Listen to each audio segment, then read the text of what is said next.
as the ship flies away from the ever-expanding supernova that was the space station. And yeah, you're led into the briefing room to give the mission debrief. And after that, you're all carted off, those who were injured, to the Medicaid facility where you're taken care of. And I think after a convenient amount of time, you're all restored to full health as the next mission gets posted to you.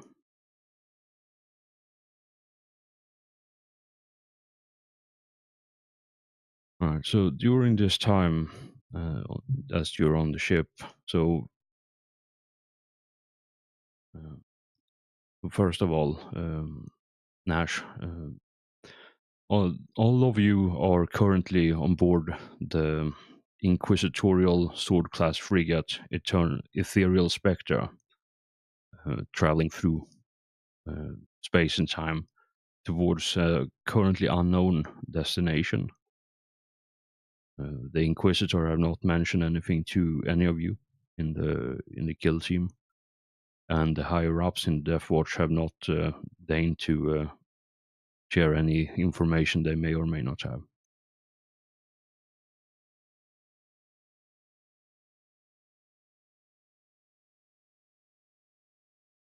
And we get lost in the war. Yes. And then the gather field fails, and then everyone's having a good time. But yeah, I think Manos, as you're recovering, I think we start with you first. As you come out from the Medicaid facility after the apothecary has been patching you up, and you're fitfully resting after the events of the mission, and you have your. So actually, I wanted to ask you this before we get on with it.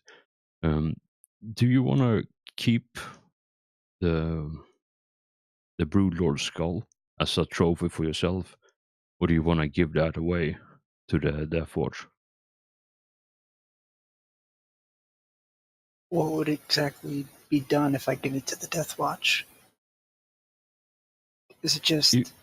If you keep it, or sorry, if you keep it, then you have a fantastic trophy to hang on your wall. If you do decide to dedicate the trophy to the God Emperor Mankind and give it away to the Deathwatch, you get +1 renown for it.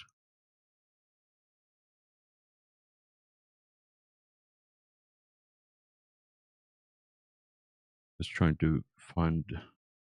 Is it too big of a skull to just hang from my armor and carry on me?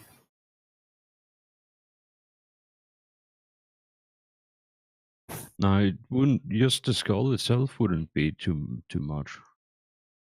See, I'm looking here, giving away. Yeah, it's +1 for the Broodlord. It's +1 renown if you dedicate the trophy to the Emperor and give it to the Deathwatch. Otherwise, you just keep it as a souvenir for yourself. But yeah, you can absolutely have it mounted on your armor if you want. Like the Space Wolves, for example, they have these massive wolf pelts and animal pelts on their armor on top of it, skulls and everything. So it's absolutely possible for you to have it as a decoration. And the decoration would just be appearance. There'd be no benefit, right? Yeah, there is no mechanical benefit of having it other than looking cool.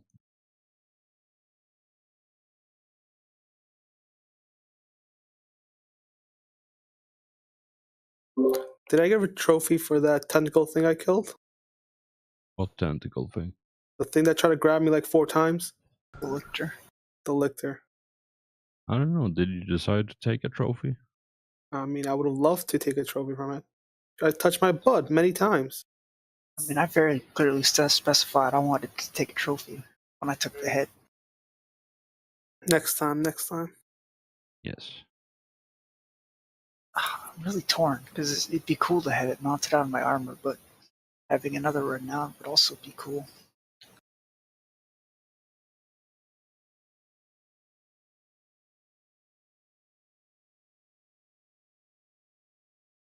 Yeah, I think you can take a moment and think about it. And I think as you're in your arming chamber resting, I think you hear a knock on the door.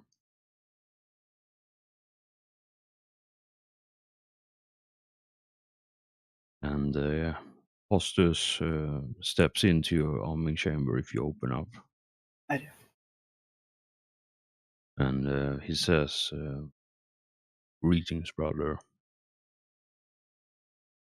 I hope you have recovered well from the last mission. I don't often say this, but I have shamed myself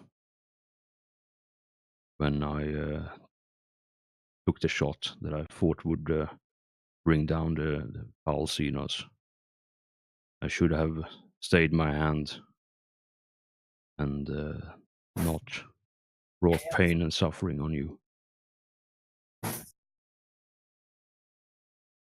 It was an accident. They're bound to happen. I didn't take it personally. I'm glad to hear it, brother. But I shall consult the Codex, make sure that my actions are appropriate next to avoid this happening again. Rest well. May the Emperor be with you. And turns around and leaves.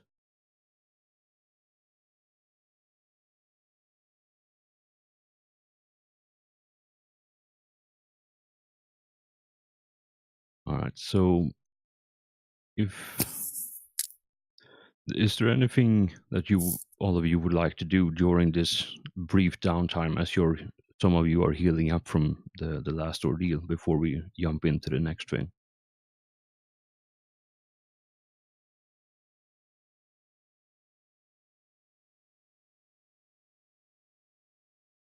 Nah, not for me. I think Oreo is spending most of his time just recovering and, maybe going about his normal routine of caring for his gear and weapon and contemplating how he could have done the mission better until the next assignment we get. I'm recovering. Vlad's just getting his shit situated and walking around the ship.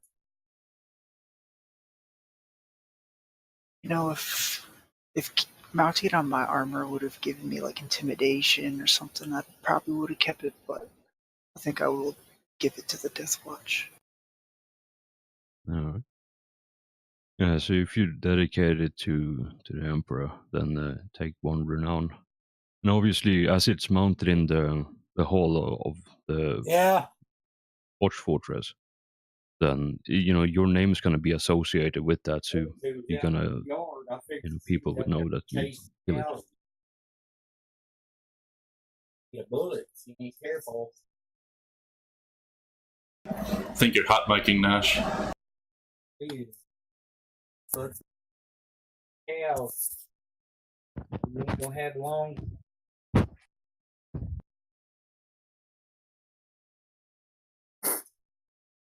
Yeah, that was our roommate.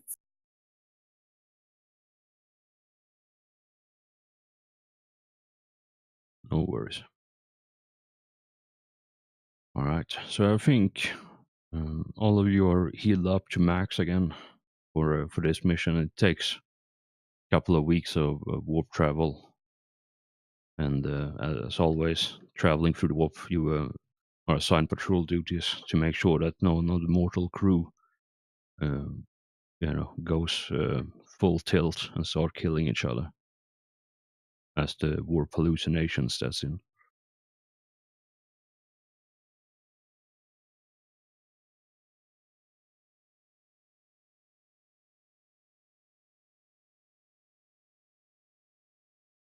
It seems to be a fairly uneventful journey so far, and I think on the third day or so of the trip, you're all, and you're probably still recovering at this point. You're all called to assembly in the embarkation deck as the ship is traveling through the warp.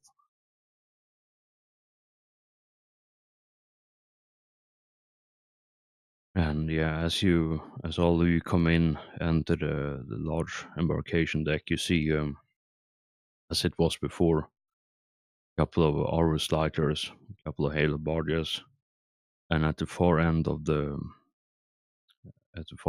deck, sitting in its own berth, it's a Thunderhawk. And yeah, as you come in, you look around. There is an air of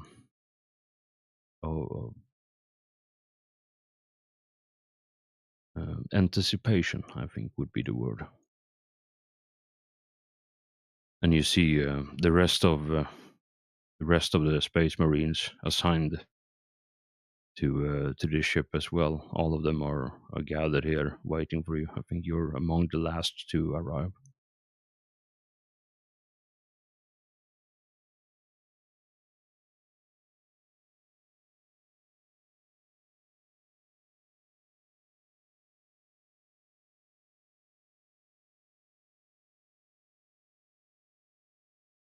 There's about maybe 13 or 14 all told.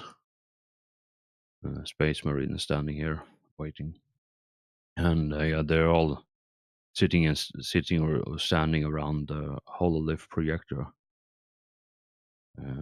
that's been worked into the floor. Yeah, as you come in, some of them gives you, like, nods at you in greeting and acknowledgement, and others simply don't seem to care that you exist.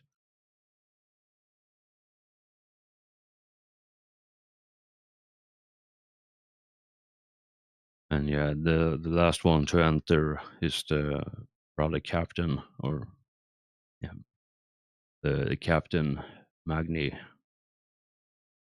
and he stands about 220 tall, bulky in his Corvus armor, and as always, he has his beard braided, his long gray beard, and clean-shaven head.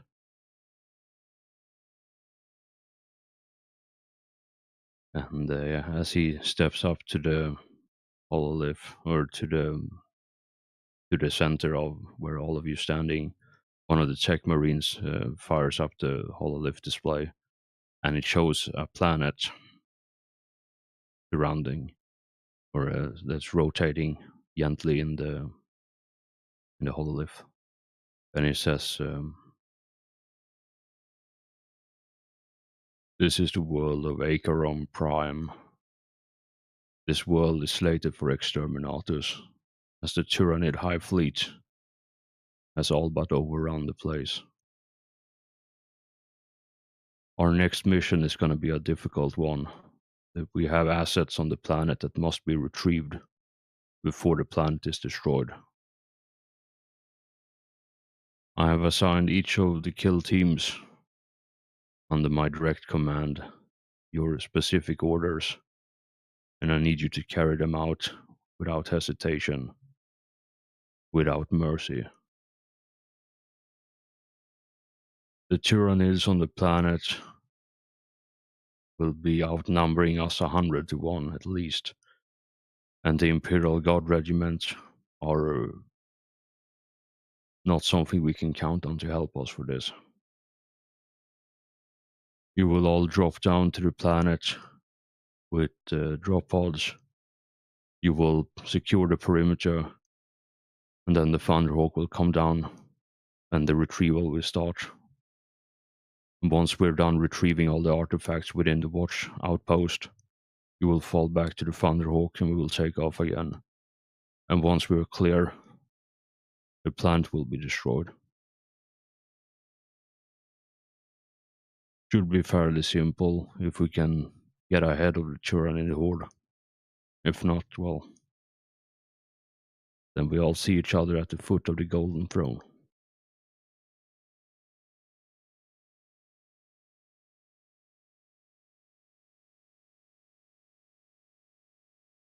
And if you look on Roll20, you have your assigned mission orders right now. That's the mission you have.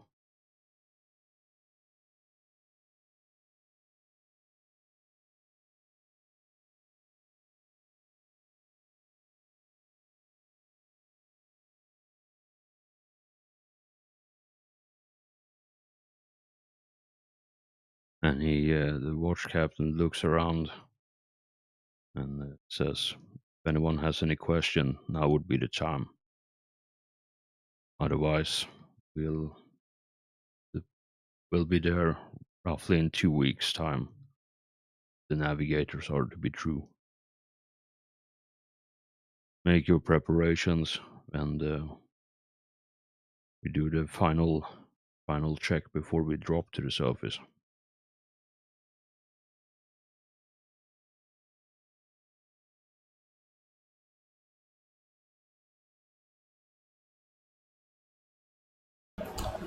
It seems pretty straightforward. I think Oreo, he'll just, if he's dismissed and there's no other questions, then he'll go and start preparing himself and training. All right. Yeah, there's a couple of like small questions about, confirming some orders and making sure that everything is perfectly valid. But yeah, other than that, like there is nothing, unless any one of you are asking any questions, like there's nothing pertaining to your kill team's mission. Can I ask what type of creatures we'll be fighting? He already said the planet was overrun by Tyranid. But is it just Tyranids that we know of?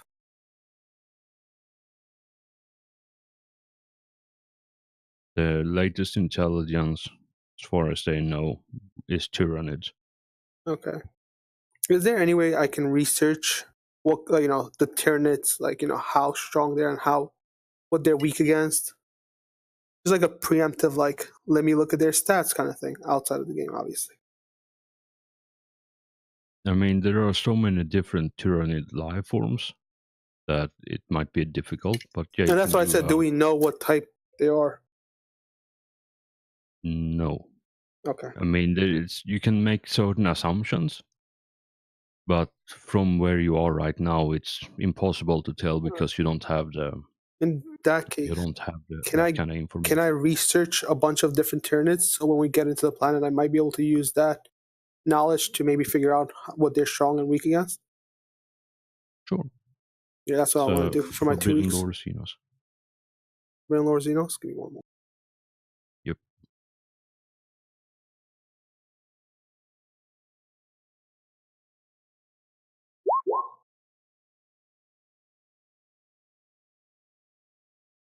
All right.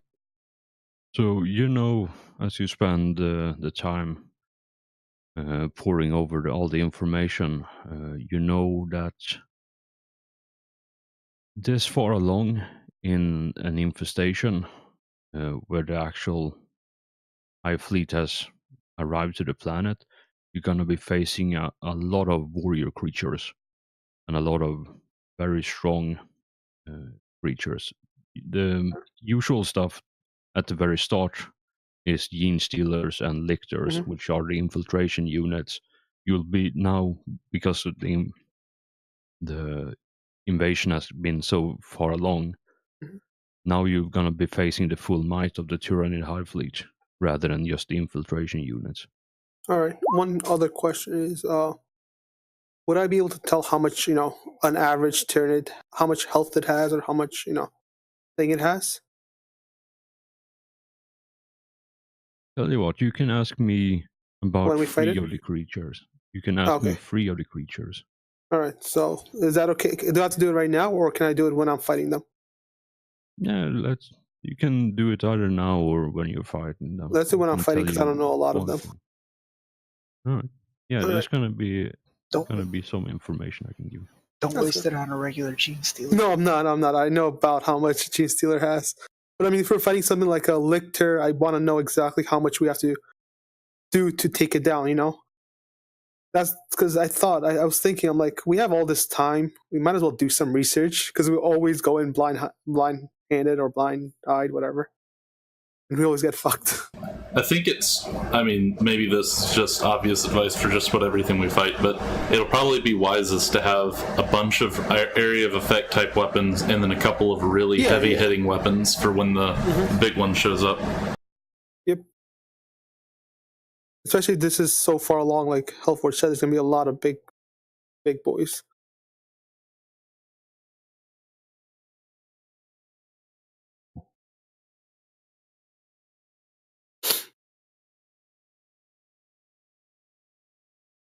All right, so that's what you're doing for 2 weeks. Anyone else have anything they want to do?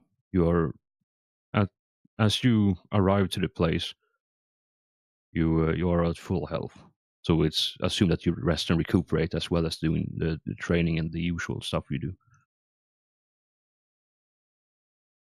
Yeah, I'm mainly just preparing to fight more Tyranid, and out of game I don't know what I'm going to requisition yet, but in game I'll say that during this time I'm considering what type of gear that I'm going to try and get a hold of for this mission. All right.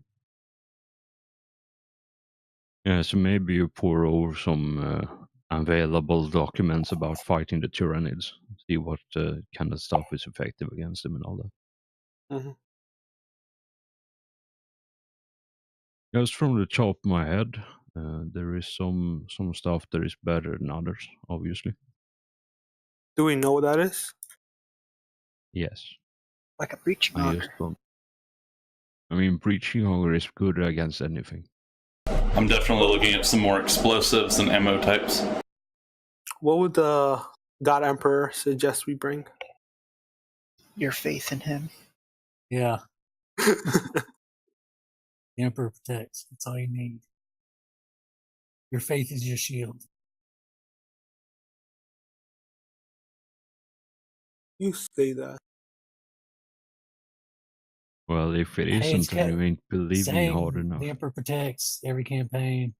Has kept my guardsmen alive. So Yes, and the guardsmen are usually the ones that get eaten first. I Can't don't find the know. Guardsmen. melta-bombs. Where are melta-bombs? Guardsman Nash has been fucking run over by a tank, blown up. It's real kicking. Melta bombs are in the equipment section. Yes. Oh, they're not part of grenades and missiles? Nope. For weapons, or sorry, for ammo, it would be like Hellfire rounds. They are primarily designed as a Tyrannid counter. And they are 25 requisition each.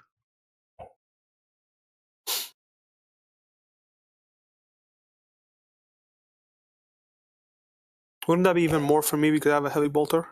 Yes, and it's also, if you use them with a heavy bolter, you have it changes to single fire rather than full auto. Oh god. I'm just gonna keep my heavy bolter bullets. All right. Hmm.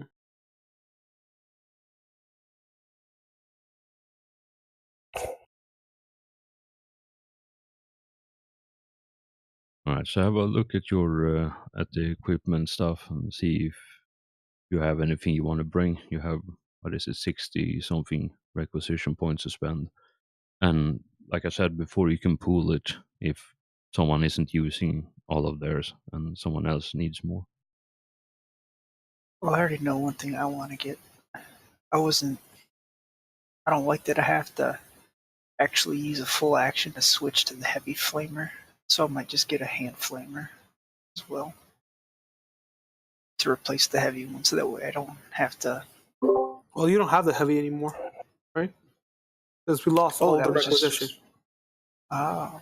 Yeah, if all the requisition gear that we had from last time, we don't have it anymore. have to rebuy everything. Is that correct, Hellforge? Yes. All the requisition gear is for the current mission only.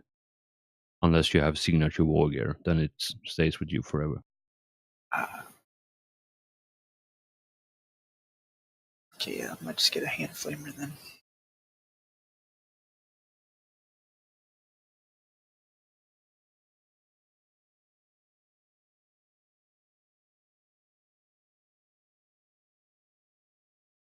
Right. Yeah, I think as you arrive in system a couple of weeks later, and you have the first view as the ship is going towards the planet from the outer rim, and you see there is a fairly intense void war already underway, with the Imperial Navy fighting the Tyrannid bioships in orbit. And the Ethereal Spectre is slowly making its way between the warring factions to come into low anchor around the planet, so you can drop to the surface. And I think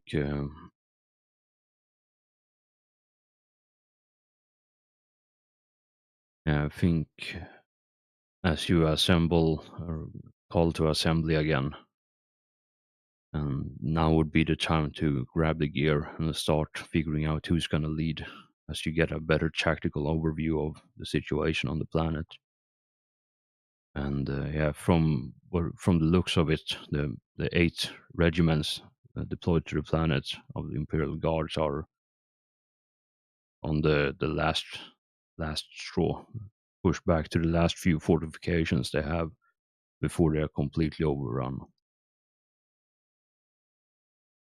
And the Imperial Navy is more or less constantly bombarding the planet from orbit. And the latest updates you have is the fact that the atmosphere is so saturated with ion that your Vox network most likely ain't gonna work down there. So you're gonna have a hard time communicating with all the interference that's gonna be going on.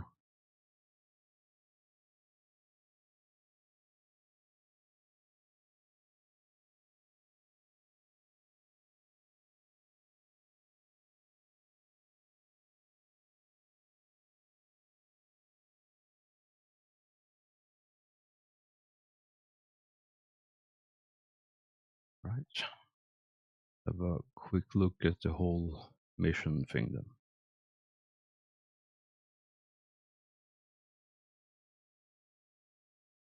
Right, so for this mission,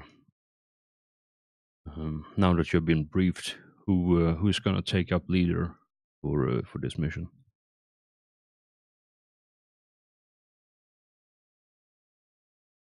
I can do it again unless one of you guys wants to. It has some sort of defensive specialty. Nah, I'm the same as yours, so it doesn't matter. What page was the things on?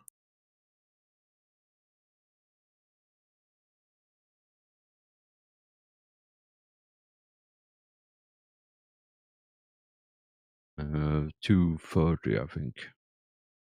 30. So the funny thing about this team composition is that we have 3 assault marines and 1 devastator. Oh, good. Oh, Nash's assault too? Oh boy. This is gonna be awesome. We're just gonna be jetpacking around the Devastator Marine. They also have landmines if you guys have seen those. So I have Oath of a Weapon, which rerolls tests to confirm Righteous Fury. What does that mean? Well, seeing as you have to confirm Righteous Fury anyway, you don't really need that. But Okay. ignoring Yams for you is pretty sick. I know, but that's not really good for the other 2 people that are the other 3 people that are using melee. That's true. Where are the mines at? I passed them. I'm navigating back up to them now, but they're on the somewhere in the core book. Yeah, it's in the tool section, I think.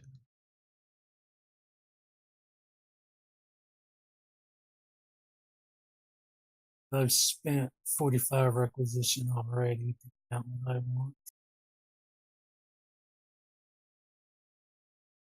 Basically, the only thing a Devastator can get is either +2 cohesion or ignores Yam. So it's not a lot. Mm.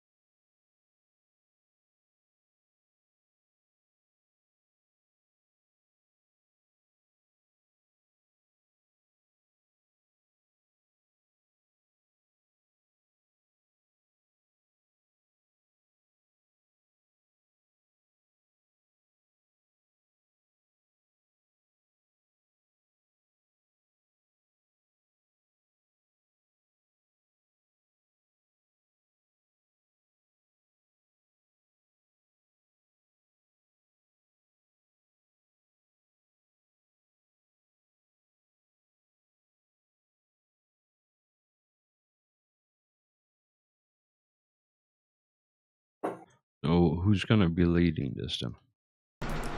I'll go ahead and lead it. Oh, yeah.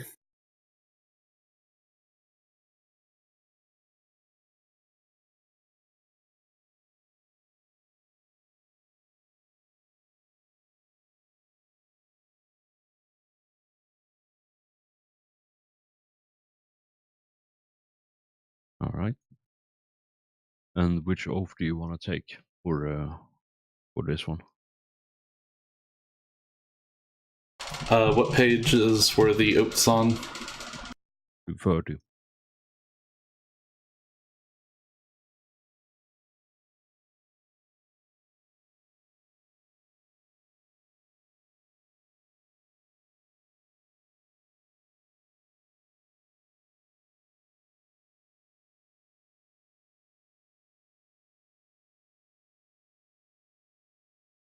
And it's basically +2 cohesion or Plus renown. +1 Yeah. I'll go with the Oath of Glory. I think we can use some extra renown, and we didn't really use too much of our cohesion last time, from what I remember. Maybe later, when we have some abilities that really eat up cohesion, we might want to think about doing that, but not right now. All right. Yeah, I also forgot that fear creatures may cause cohesion damage when they show up, which I didn't really take into account last time because all of the Tyrannid you were facing, other than the Horde, were causing some pretty nasty fear. Okay.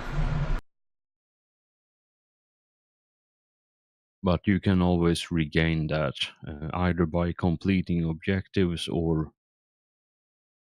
there is another way of doing it as well. I think it's spending a fate point towards that and then something else.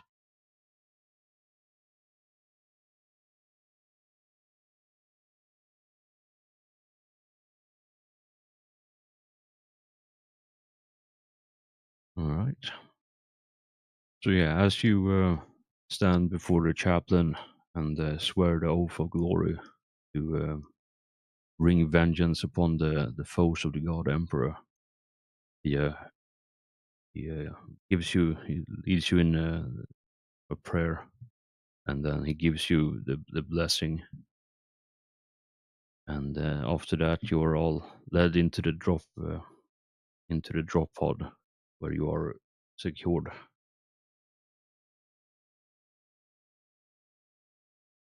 And yeah, now would be the final moments before things go to hell, as it were.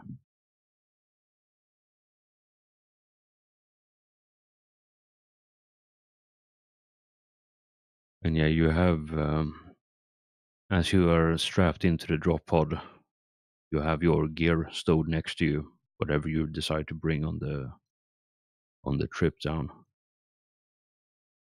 How many frag grenades can Space Marine feasibly carry? I don't think there is a limit. I know you start with 3, but if you want more than that, you can just, mag clamp them to your armor somewhere. So you can carry a lot of them.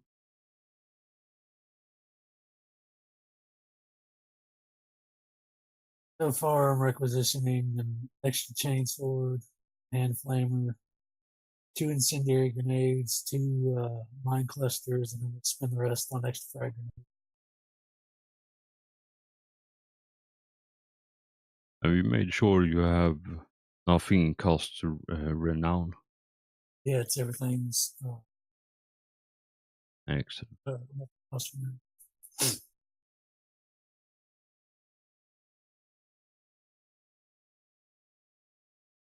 Right, have all of you fixed your gear, or are you still looking through the books? Almost.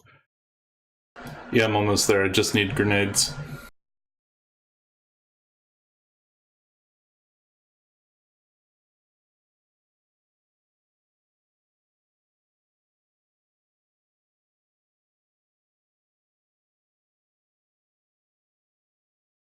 I'm just going to throw it out there. If you've got extra points left over, if you've got 15, you can always get back banners. What's that? When the kill team's leader spends a fate point to restore a point of cohesion, you get 1 bonus point. He's got back banners on.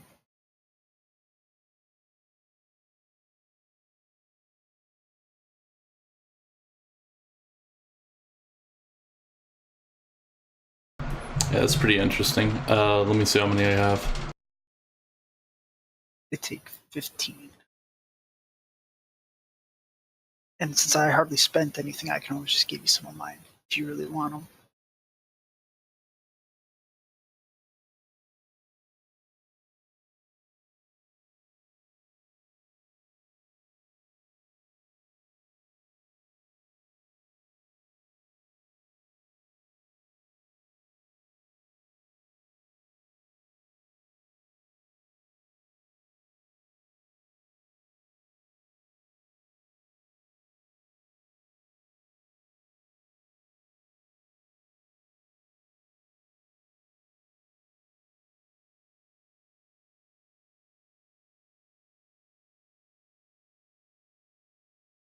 Yeah, I guess I'll drop one of my cluster mines and take a back banner.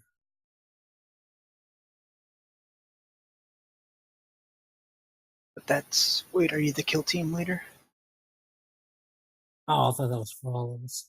No. No, it's only the kill team leader. Yeah, That gets that so. bonus. I mean, you can still take them if you want to look cool, but only the leader gets the benefit. Yeah, if I could get 4 requisition points, then I can go ahead and grab it. Yeah, like I only spent 10, so... Awesome. Cool. I'll get it then. Why don't you pick up some melta bombs? Traffic, or at least the I'm 25 spending all mine requisition. because I want to be loaded for bear. What page are Melt the Bombs on? 176. Oh, the teleport homer. Did everybody get to pick one up? Not teleport homer, the teleport thing. What was it called? The beacon. Yeah, teleport beacon. I don't have a beacon. I got a hand flamer, a melt a bomb, cluster mines, an incendiary grenade, and then a back banner. What was the teleport thing? Teleport It was the homer, right? Yeah. It's 10.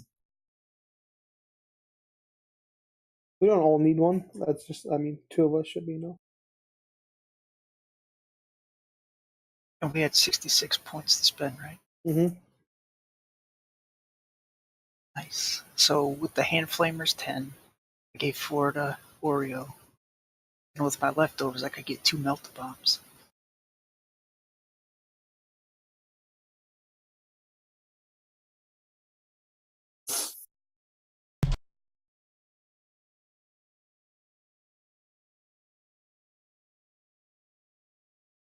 My leftover points, I can get 11 more fragments.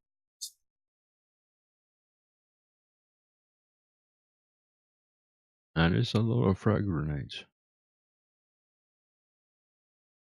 Well, we're up against a lot of Tyranids. True that.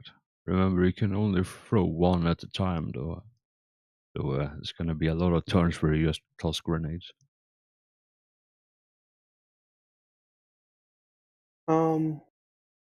I can get a crack grenade, right? I can also pass them out if needed. I don't have to use them all. Oh, for getting a that. crack grenade that's not in the errata? I mean, you start with 3 crack grenades. If you want extra, you can take those as well. Cool. Right, so apparently a standard drop pod has room for 10 Space Marines in power armor. I thought it was less than that.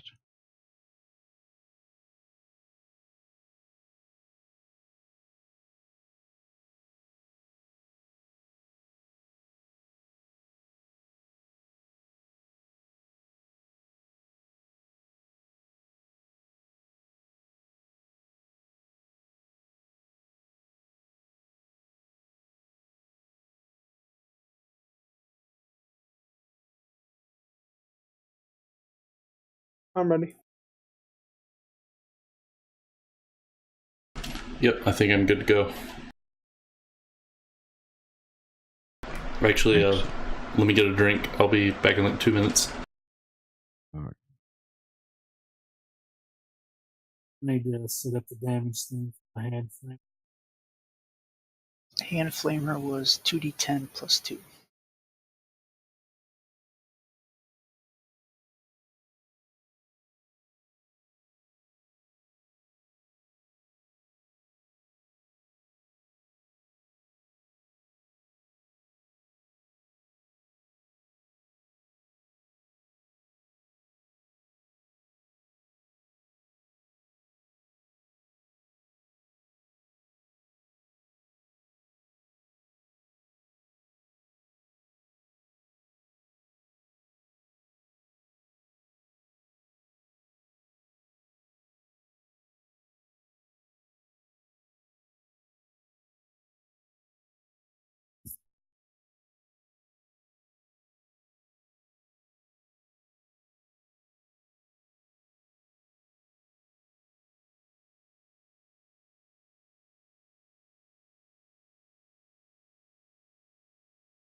Alright, I'm back. Welcome back.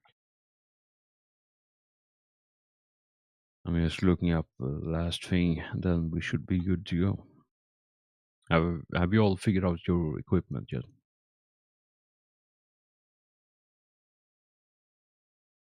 I have all my stuff down. I got mine. Yeah, mine's good to go.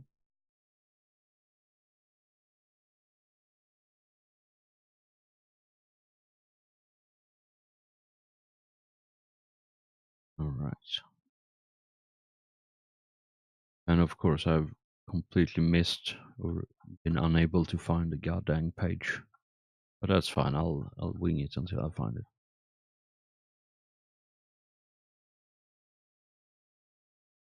All right. So there is 3 drop pods launched from the ship in low anchor over the planet, and as you are all crammed together in the drop pods as you're descending to the surface at speeds that would normally kill literally everything inside and outside as well for a foreseeable radius. You take a couple of minutes as you travel through the atmosphere, and then last moment before you're all smashed into a pulp, the retro thrusters fire at full burn and arrest your fall just enough that it's not immediately lethal to all of you as the drop pods slam into the ground with a kinetic impact equal to an earthquake. And yeah, the doors immediately open upon impact, and you're all dispersed, storming out of the drop pods. And as you're running out on the surface of the planet, you see, as far as your eyes can see, it's a barren wasteland of a red desert. And the temperature here outside is between 40 and 50 degrees Celsius, whatever that is in Fahrenheit, I don't know.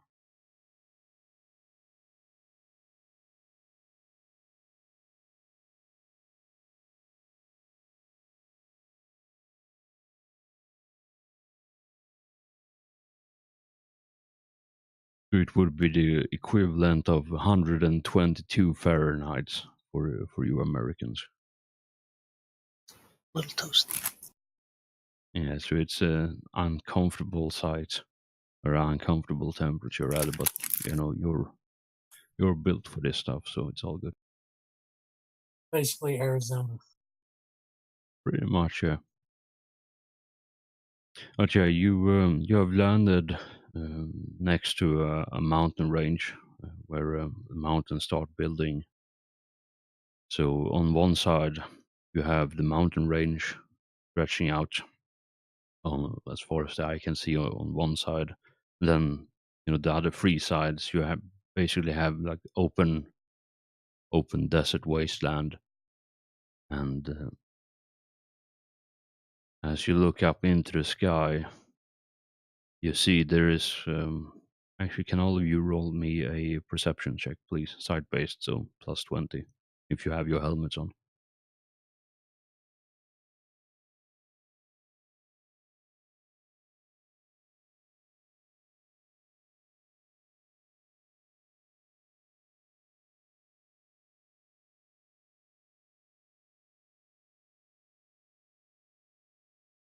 Yeah, Oreo and Manos, both of you see in the far distance, like at the edge, almost at the edge of perception, you see a like horizon uh, horizon spanning black cloud traveling towards the wind at a leisurely pace.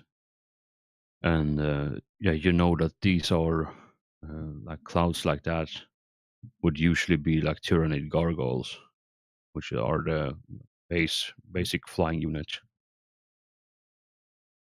And you know from the map that you have on your display in your helmet that you have landed maybe 50 miles away from the nearest Imperial stronghold, where two of the regiments or Imperial Guard regiments have been deployed and holding down. So chances are there is a lot of combat going on in that area.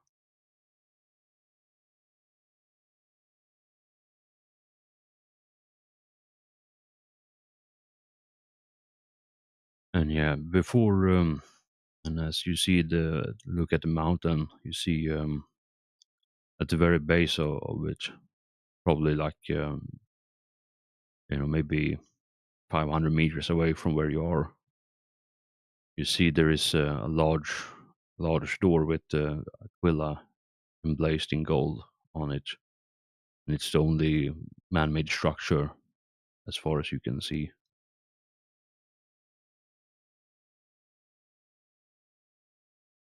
And yeah, there's as you gather your equipment from the drop pods, the 2 other kill teams that have been deployed alongside you start moving towards the door, keeping an eye out both on the sky, both on the mountain, and the surrounding area to make sure that there is no hostile creature inside, or in sight rather.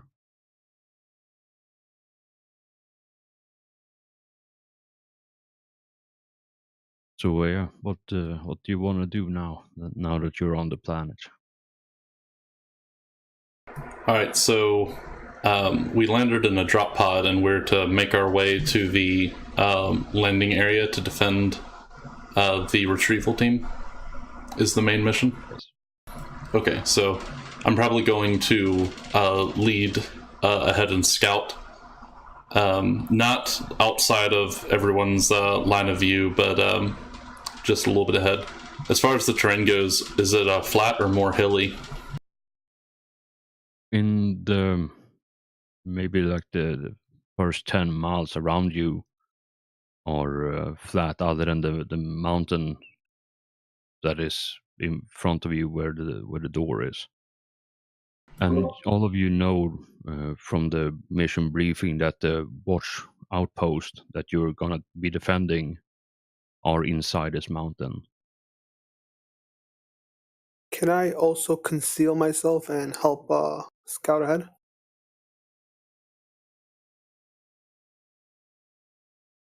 How would you do that? I have a camo cloak on. All right, so it makes it a bit more difficult to see you, but you're still literally the tallest thing other than the I don't know drop what you're pod talking for about. a.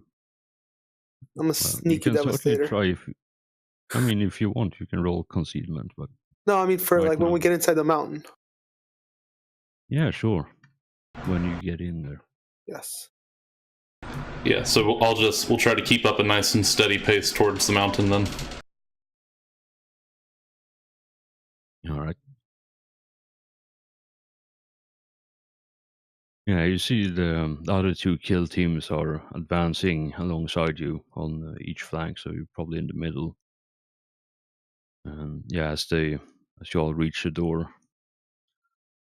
one of the tech marines goes up to the wall panel and starts tinkering with it. Yeah, and the door itself is probably like a good 8 meters high, and then maybe 10 meters wide. So it's a fairly sizable door.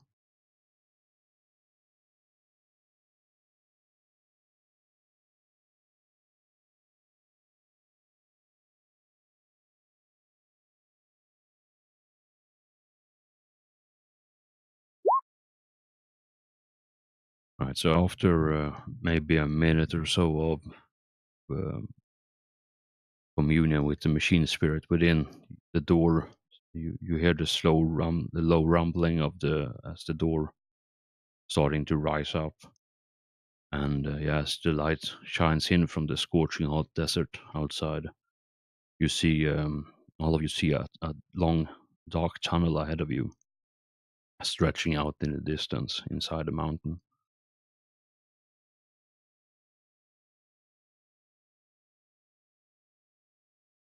And as you start heading into the tunnel, you if you take a look back, you see the cloud on the horizon that has been slowly creeping towards you. It's still several kilometers away, so outside of effective weapons range, basically. But it seems to be, as far as you can tell, seems to be moving towards you at a casual pace.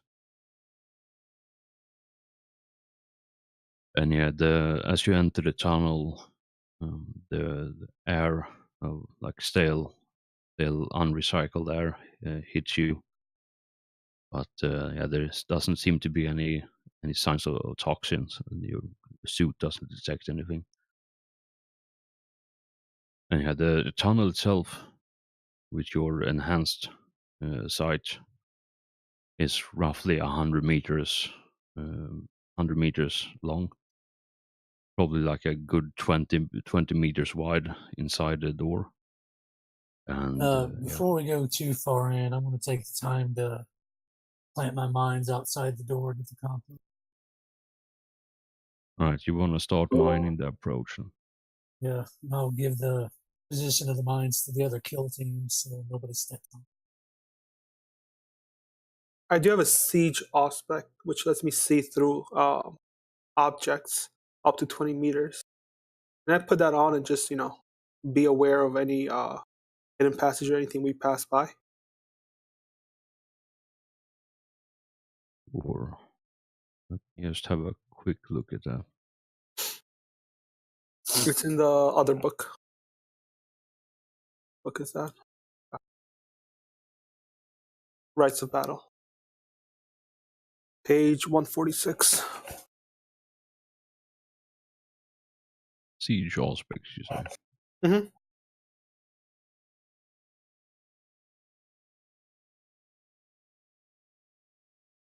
All right.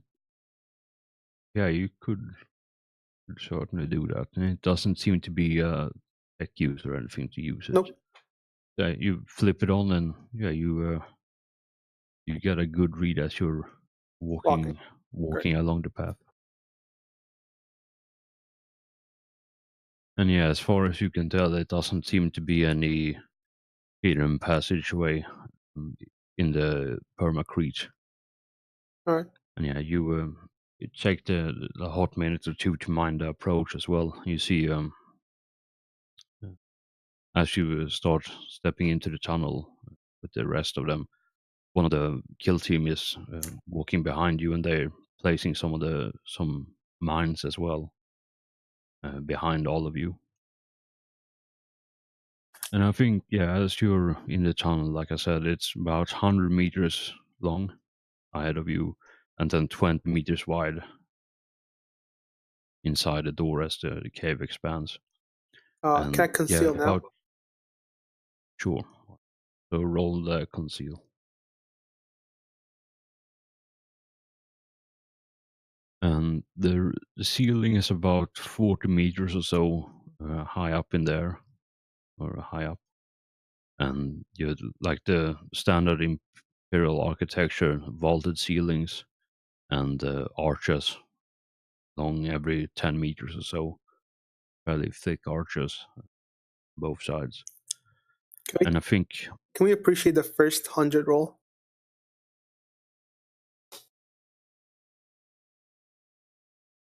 yes, that is beautiful. I mean, get it out of the way at least.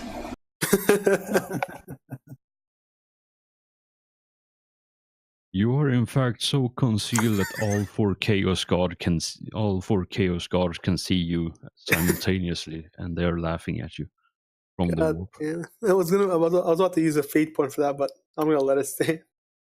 Yeah, their universe literally rips apart, and you see a large demonic finger points out of the hole, and just pointing at you, and you hear a laughter from Stinch.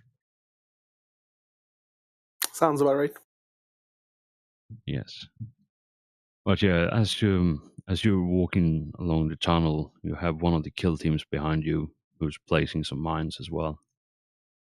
And as you see up in the ceiling, as you're walking along underneath the vaulted ceiling, you see autocannon turrets placed spaced out in the ceiling. They're currently inactive, otherwise they would be tracking your movements and spooling up to shoot you. And all in all, it seems to be like roughly 40 twin-linked autocannons in the ceiling. Who do we have with us? We have a tech marine with us? So you have been assigned a couple of people in your team, and there is also 2 other kill teams with you. Do I have a tech? Can I see a tech marine around? Yeah, and ask him kindly for some sacred oils. You have Sauros with you again, who is the tech marine. Oh, great! Hey, Sauros. Love what you did last time. Can I get some more of that beautiful, beautiful sacred oils? He shakes his head and says he didn't bring any. God damn it. Useless tech marine. If Hold on. anything, we Tech should marines see. don't leave their home without their sacred oils. Don't lie to me. Are you If trying to anything, hide? we should be seeing if they can get those turrets up and running and on our side. You might get them up and running and they start shooting us. Hence, have them on our side. I'm saying he might try to do that and then it might just fail and it'll start shooting at us. But yeah, that's a good idea. That's what he gets for not bringing sacred oils. Right? All right. So to make it easier for all of you, I have made the NPC list available to all of you, so you can see. You have the 2 other kill teams there as well, plus the unassigned members are with you.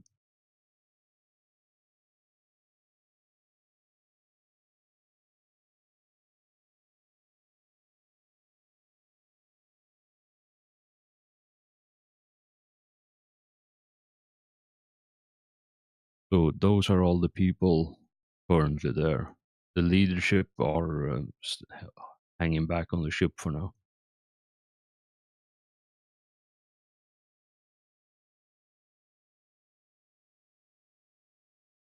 Kill team 3. Well, we don't have a kill team name yet. We never make up names. Not. Probably do need one, but last time we tried to name something, we spent 2 hours and then started the next session and still didn't have a name.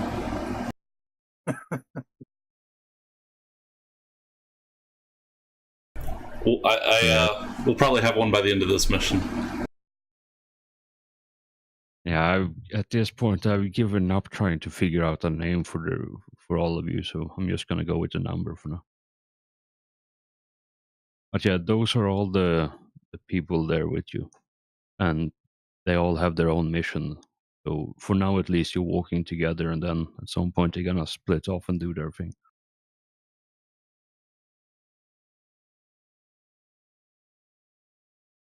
But yeah, Sauros doesn't have any sacred unguents for you at the moment. Very disappointed. Well, bring Can I your ask own the next other Why tech not marine? try and Can I acquisition ask some to have Imperial? yourself? Yeah, I forgot.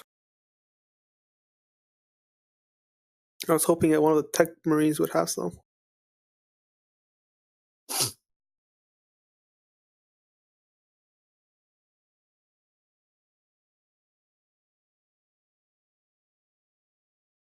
Yeah, no one seems to be carrying any with them, at least that I can spare.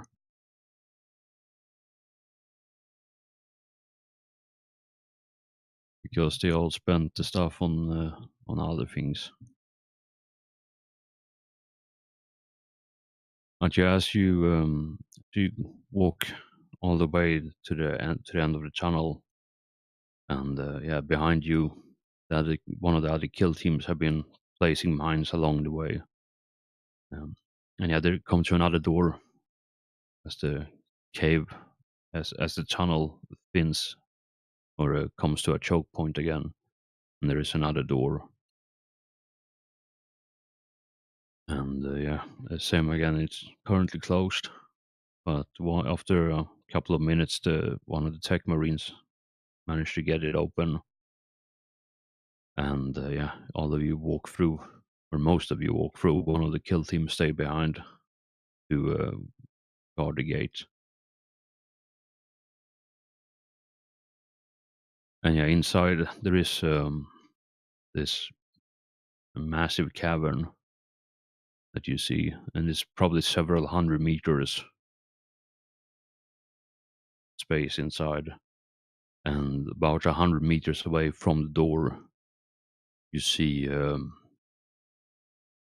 fortified structure, and directly above that, directly above the structure itself, you see a hole in the cave ceiling,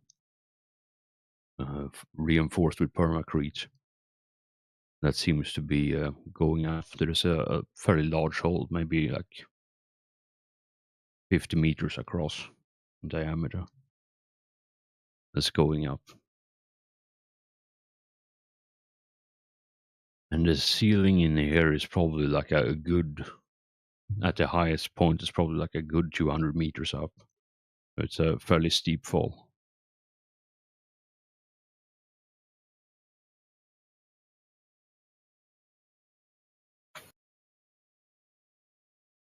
And yeah, as you look around at the fortified structure, you know that this is the entrance to the outpost that you're gonna be guarding.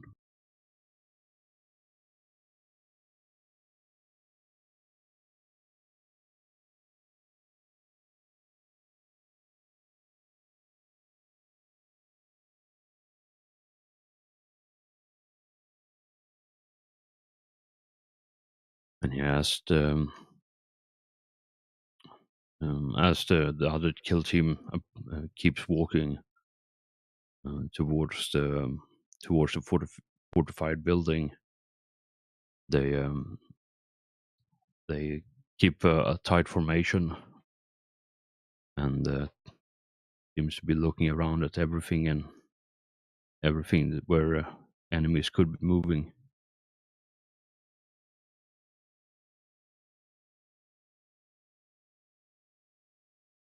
And the fortified structure itself seems to be sat into the wall, at least the back. At the back end of it seems to be put into the wall, and then the hole in the ceiling seems to be directly above that.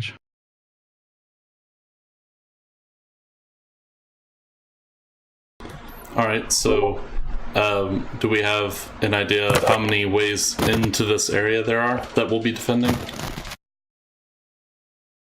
As far as you can tell, and as far as the reports have made it seem, there is only one proper way into this cavern that you currently are, and that's the way you just came from. That's being guarded. Yeah, currently one kill team is guarding it, as well as a minefield I put down and the turrets in the ceiling, if you can get those working. And how many holes do we see?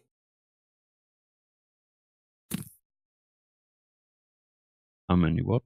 Holes. Define holes. You said there was a large hole up top. Yeah. Are there any? So as far as you can tell, there's only the one that leads up through the ceiling, and then the one you came through. Okay. Is there a way I can do an awareness or perhaps a scrutiny check, since it might be more investigation related, to examine the area for any weak points or pipe conduits or anything that smaller forms might be able to get in through? That would be an awareness. All right. Scrutiny is more for reading a person. Yeah, can I, well, once he does this, I was going to use my auspex to be able to see, like, walk around the thing and see if there are any weak structural points where things can break through. Yeah, you walk around for a bit. Roll me an awareness with plus 10, I suppose. See if you can spot something as well. Do I get the other pluses from my helmet, or? Yeah, sure, why not?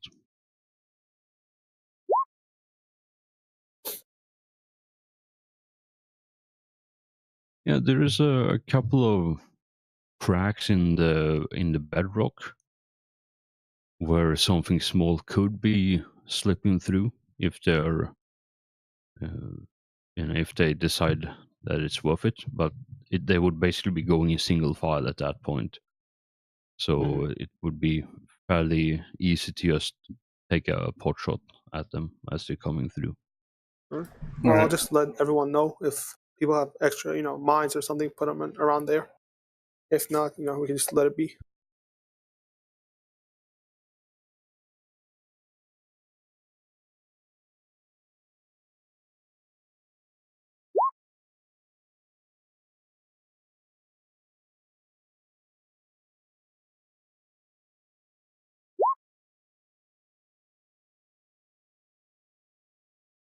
Alright.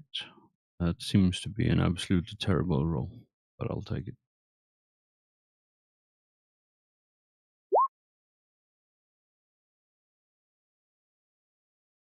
Alright. So yeah, the first kill team keeps walking along, and after they make a very quick sweep, they force the door open to the facility, the large door in the middle of it, and then walks in.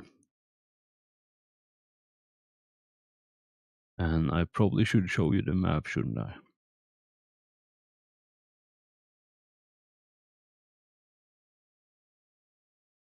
Looks something like this.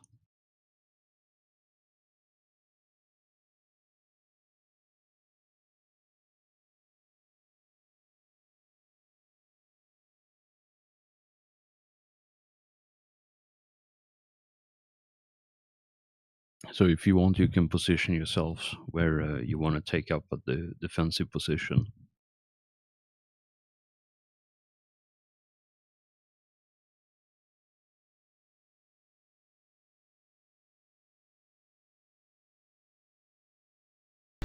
Yeah, so there's no real choke points before the ramp, it seems. Nope.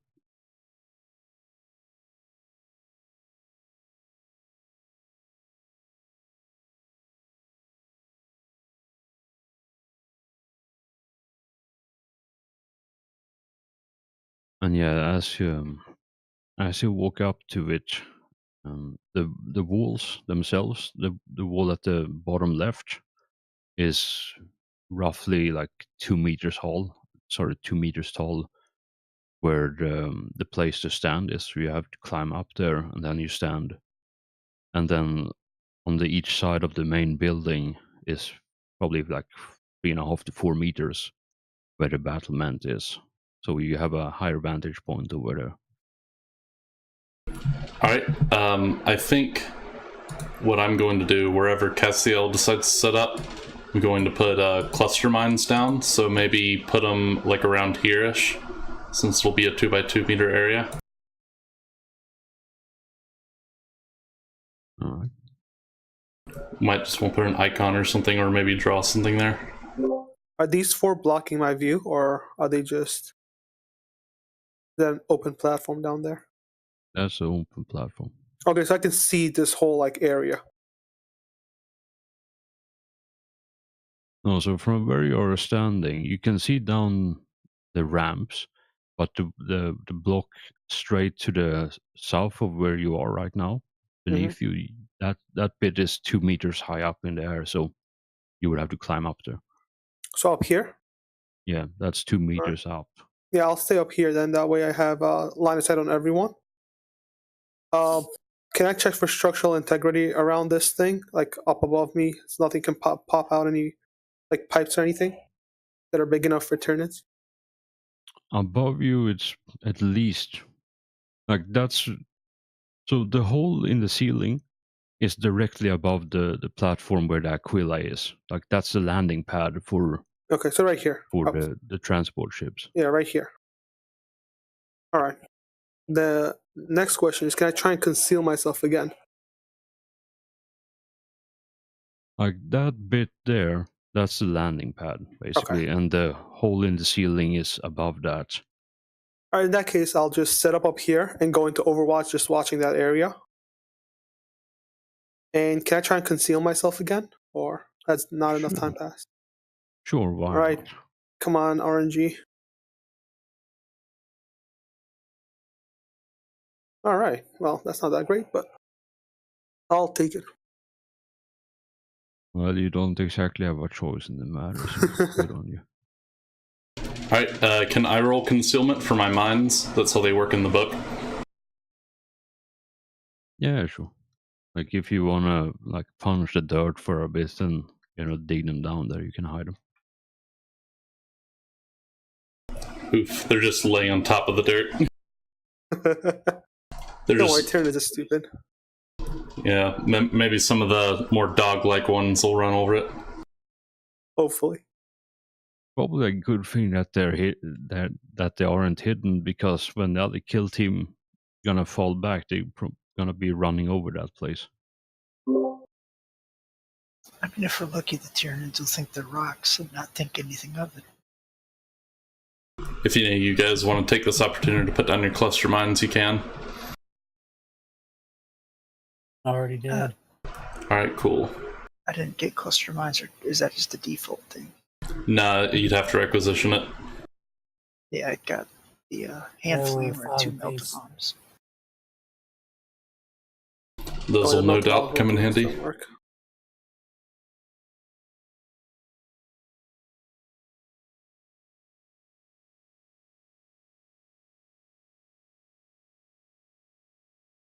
I like I feel how like I should maybe give them to someone else. Because I'm going to be up close and personal, and I don't know if that's really the best place to be. I'll take one if you want to Dropping give one. melt the bombs. they only have a 2-meter range anyway, so I mean, keep that in mind. Yeah, but I'm most likely going to be in that 2-meter range. Yeah.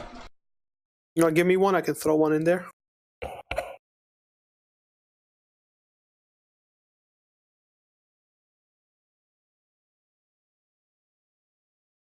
How far can you throw?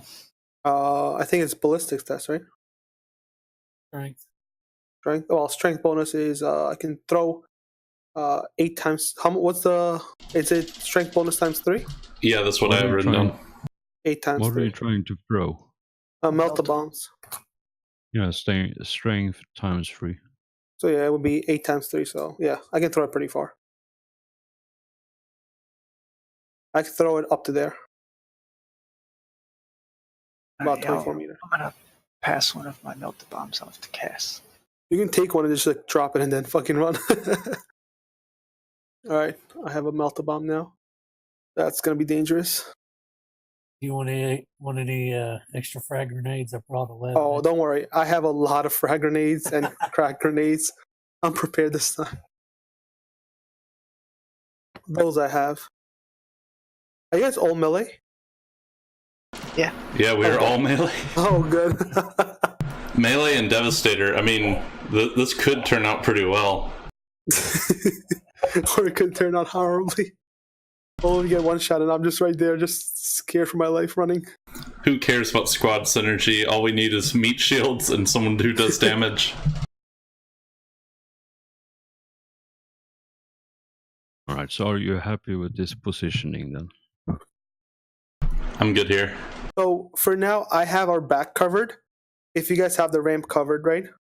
I have this area covered for now. Can you see off of that rampart? I assume you can. Yeah, so I'm above you guys, so I have actually more sight. I don't know. Can I see outside from here, Hellforge? Yeah, it's like a medieval wall, medieval castle wall. So you have a Ah. granulated edge there, so you Okay. can put your bolter down there and have that as a brace if you want. All right, yeah. Then I'll brace it out and then just overwatch out here. Staring at this fucking map, I realized I probably should have done a side view as well, because this one doesn't really explain what you're looking at. Nope. But it's too late for that now. Get wrecked. All right, so I think as you situate yourselves and the other kill team disappears into the facility, a couple of minutes later, you hear, you feel a low vibration in the ground as the scorching sunlight starts falling on top of the landing pad as the roof above you starts opening up in the tunnel above you. And you also hear the thrumming of power as the power plant for the facility starts firing up.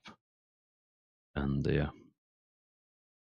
you see some of the lamps on the landing pad starts lighting up, and some of the defense turrets on top of the facility starts rising up and activating, going into active mode.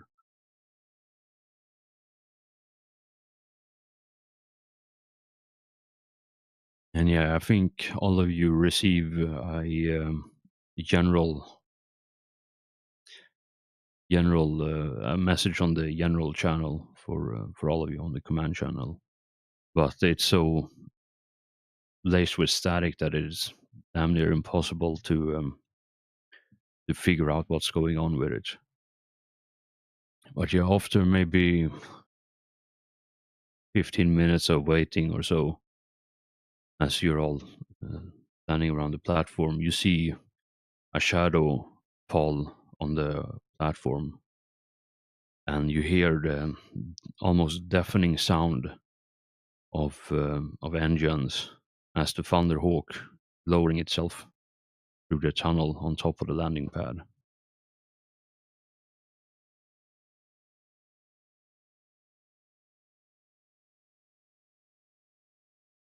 And unfortunately, I didn't have a Thunderhawk token, so it would be this one instead. I apologize profusely for that. My immersion is broken. Well, the fact that you had immersion to begin with is great credit to my GMing.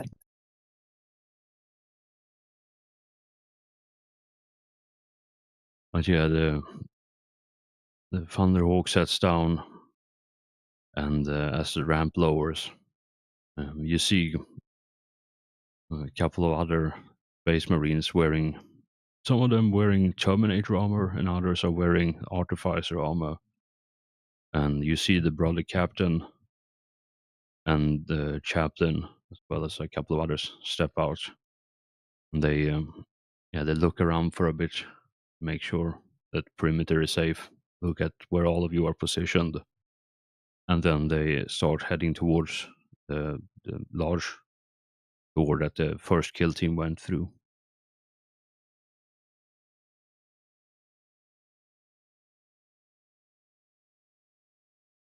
Which is that door over there, in case it wasn't obvious. And yeah, all of you, as the engine is powering down or going into idle, like a low idle rumbling, you also hear a fairly distinct sound of heavy treads, like slowly but purposefully stepping out, coming towards you. Or you, I think, if you're standing where you are when the Thunderhawk lands, you hear it first. And then as it becomes more and more obvious, the rest of you hear it as well.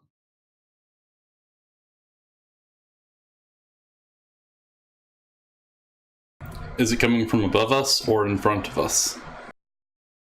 It's coming from inside the Thunderhawk. I see.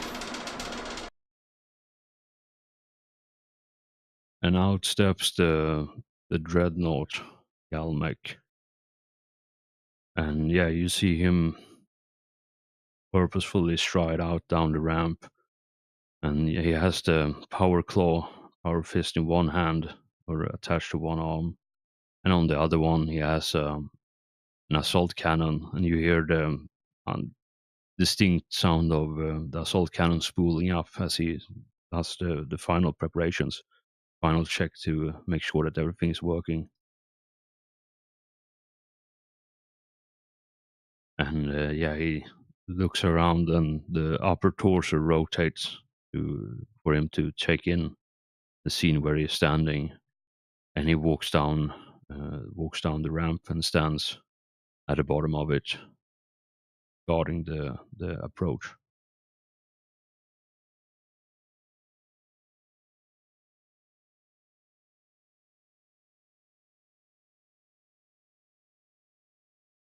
And yeah, behind the Dreadnought comes a long, probably like a good 30 or so servitors stepping out from the ramp.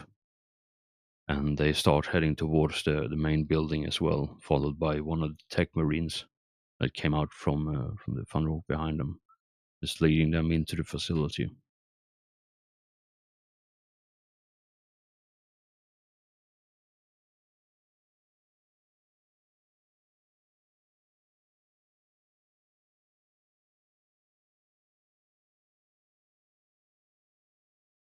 right, so I think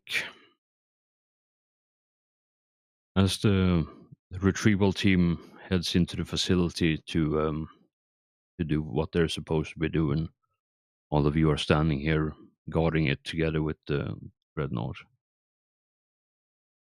And can all of you? And I think nothing happens for some time. But can all of you roll me a hearing-based awareness, please, to see if you notice anything?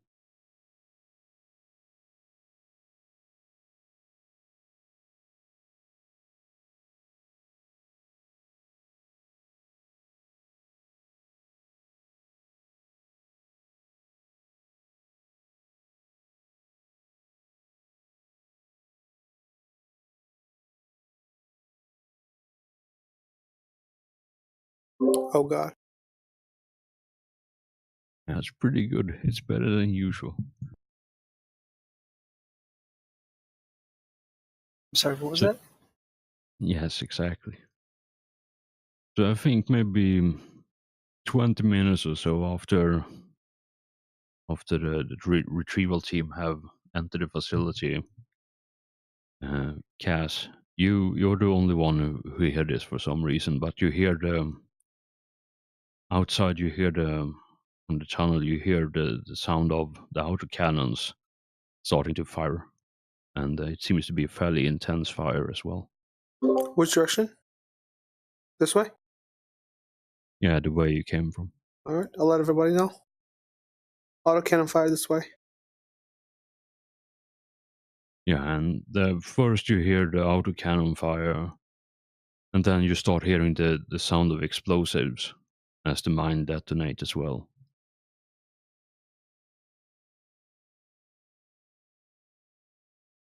And yeah, it's steadily increasing in intensity and pitch as more and more of the turrets start engaging, and the sound of explosions grows louder and louder as the more of the mines detonate.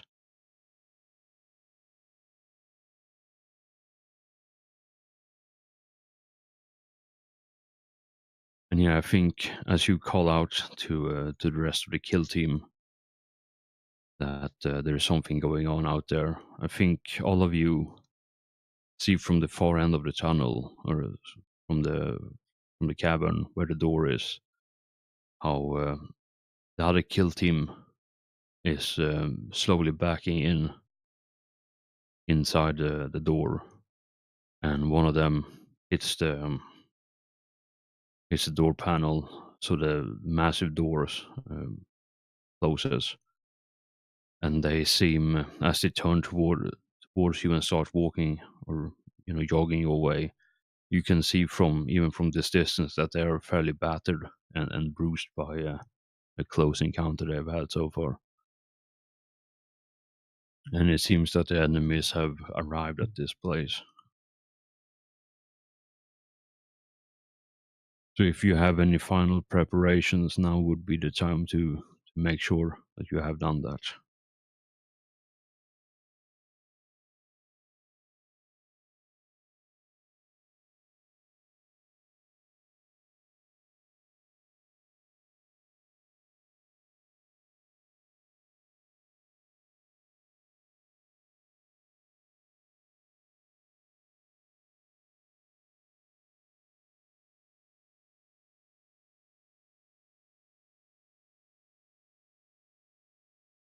All right, and I think as you're standing there for about a minute after the door closes, you don't really hear anything other than the thrumming of your power pack and the idling rumbles of the Thunderhawk. And then you see the door, the massive blast door, starts buckling, and there is something that seems to be slashing through it. First, you see a small scratch on the paint, and then more and more scratches happens. Eventually, there is a rend in the door, and yeah, as the first rend appears, and you see a claw sliding through the door, in through the metal, and then the hole just becomes bigger and bigger, and eventually a small homogant managed to jump through the small hole and starts just bolting towards you, towards the line. And one of the Marines in the other kill team contemptuously pull out his bolt pistol and shoots it in the head and just kills it instantly. But yeah, as they keep walking or moving towards the base where all of you are, and the hole in the door becomes bigger and bigger, and eventually more and more Tyranids start pouring through the door.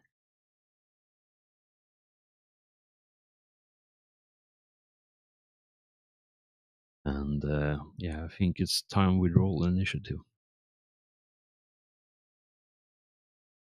And I have added a macro as well, token initiative macro. So just click on your token and use the add your initiative bonus.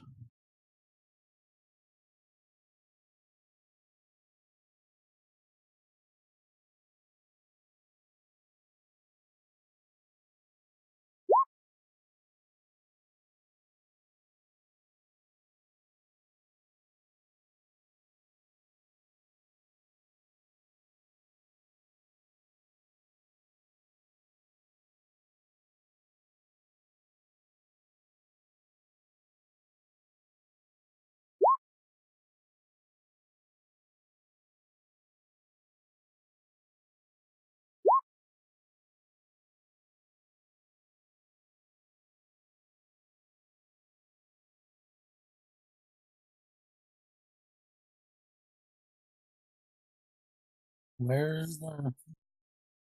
Yeah, at the top right, you have the three bars, right? To the left of the cogwheel. Oh,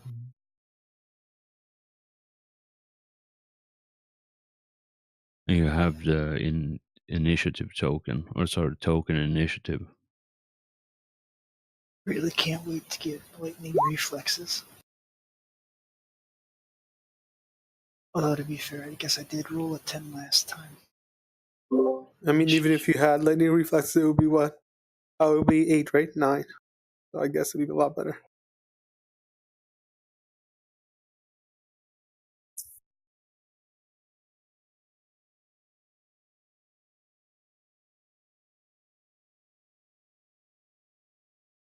I'm still in Overwatch, I hope. That way.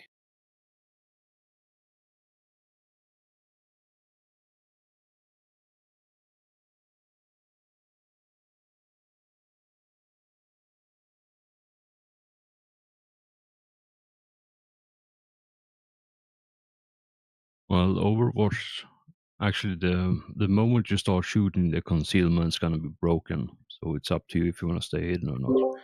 Yeah, I'll probably shoot. Alright. Once I And see, all the people. yeah, as the door keeps getting more and more sliced to hell, a fairly decent size, or decent amount of homogons manage to breach the door, reach the holes in the door that's been sliced open, and they start pouring through and form into one large horde again before they start charging your fortified position. Can I take a shot at them? The horde? Yes. Um.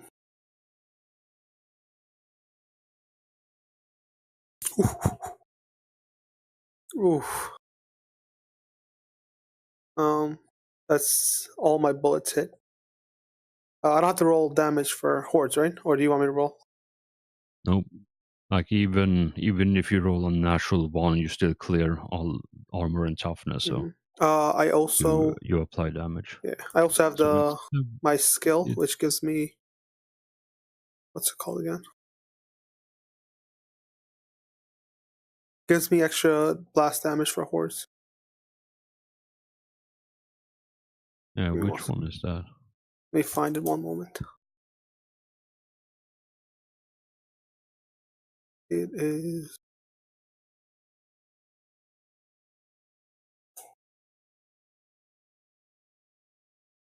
on Unrelenting Devastation, page 78. When firing heavy weapon, I do 1 extra point of damage to a horde for every hit.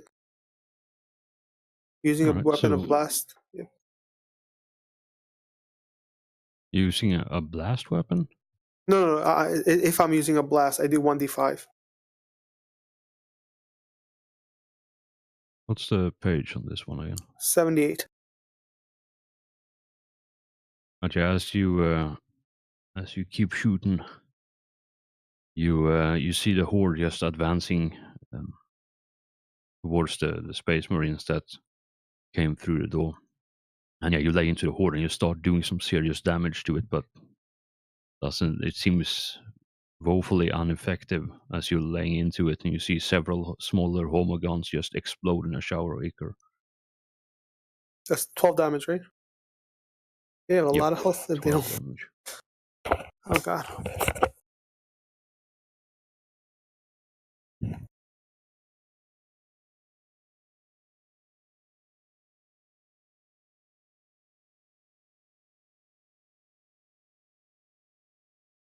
So are all of you in squad mode then?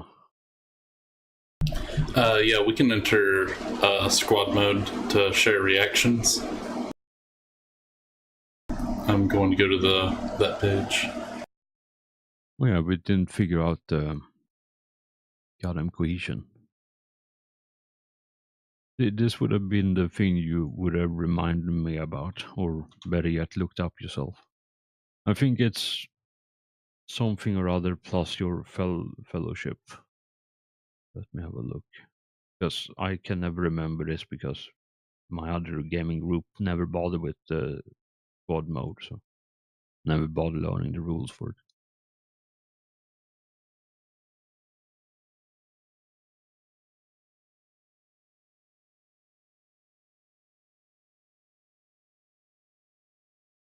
Right, 211, I think.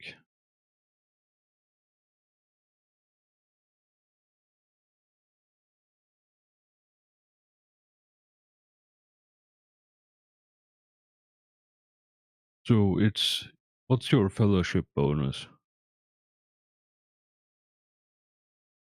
It is 3. Alright. Do you have command skill? I do have the command skill. Alright, so you have 4 points of cohesion.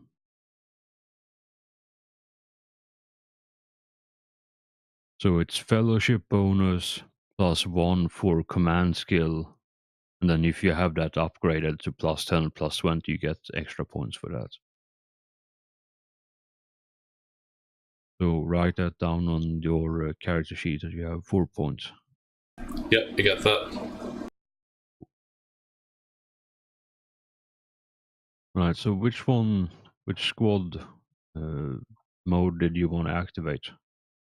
I'm looking through it right now. I'm trying to remember which one we had before, where I found Did you that. say Renown this time? Or is that something else? That was the oath for the squad. Oh, okay.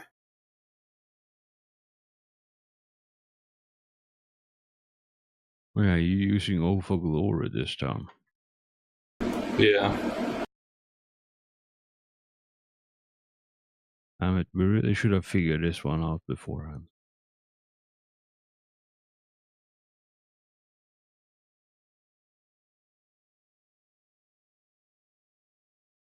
Alright, Oreo, it's your turn in the turnover. I'll dig around for that one. Alright. See if I can find it. Take your turn. I'll see what you guys think about this because it is, 3 of us are melee characters, but Fire for Effect costs 2 cohesion and it's sustained. But while this power is in effect, the kill team may use their reactions to make a standard attack with a ranged weapon. So does that sound good, or should we basically just wing it until something happens? Maybe save our points? Because if we save our points, then later we can do Furious Charge, which costs 3, But let's see. Using this ability, those in support range may make an immediate charge move and a standard attack with a melee weapon. In addition, such as the fury of such an attack that all battle brothers involved may re-roll damage for their attacks. So that might be pretty good too if we want to save it. Yeah, I go save it. All right, cool. We'll just stick here then. I fixed my Firefox because for some reason all my add-ons got disabled.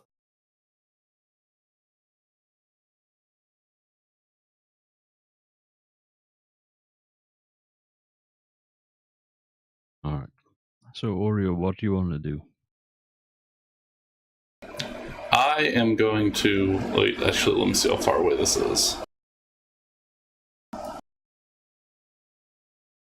I'm going to hold, ready an action for when it is within 30 meters, and then I'm going to throw a frag grenade at it. So nothing for now. Does toe-to-toe come into effect now or when it gets to my turn? It comes into effect when you're fighting against a master level enemy. I mean, don't I have to roll willpower to see if I charge or not? Let me have a quick Or look. does that only apply to master level enemies too? You know, I don't know. But let's have a I look. think it only applies to the master. Like if one shows up, you gotta roll to resist the charge.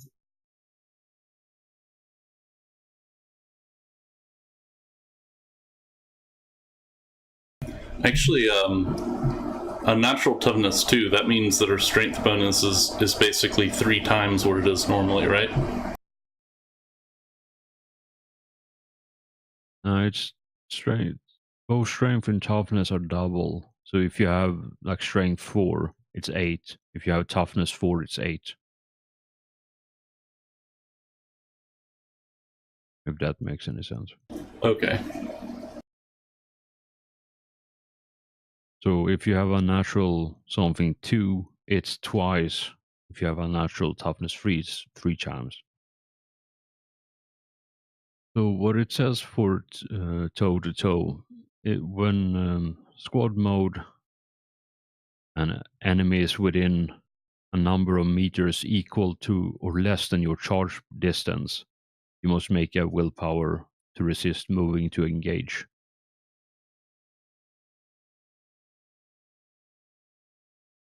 So if it's within your charge distance, which I do believe it is, it would be a willpower. If you want, we can house rule it or do a clarification that it's only on master level enemies. Or it could be any enemy, it's up to you. Well, see, that's what I wasn't sure of. That's why I was asking. Yeah, I mean, it makes sense if it's a master level enemy, but knowing that you're a flesh terror, like it could work either way.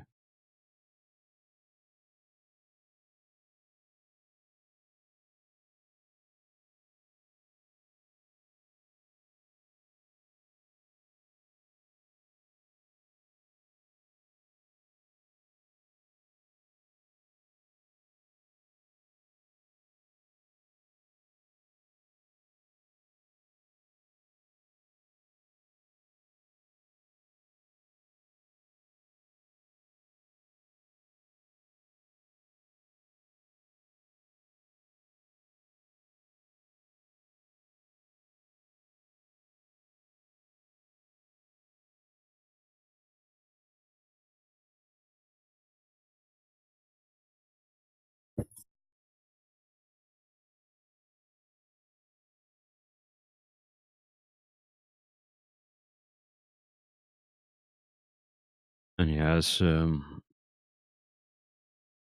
you see from the distance, one of the larger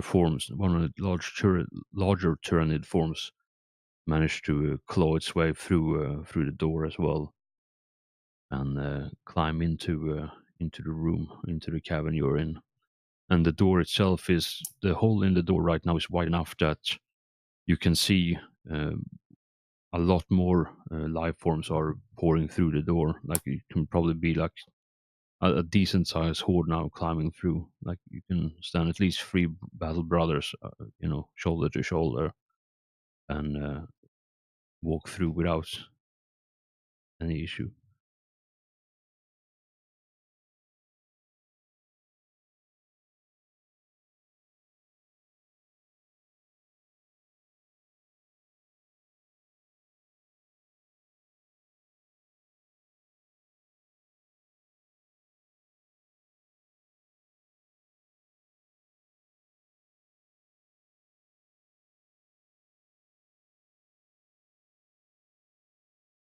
All right, Vlad, your turn. I think I'm just going to hold here for now and cover this. Sorry, do I get to shoot at the people that walked in? Forge? That's the question, ain't it? Because the fucking talent thing is strangely worded. Let me have a look again.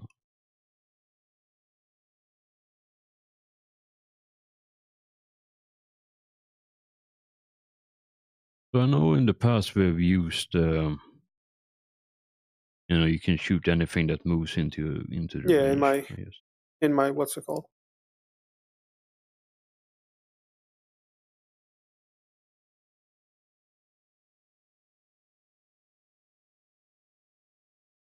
As long as I hold Overwatch.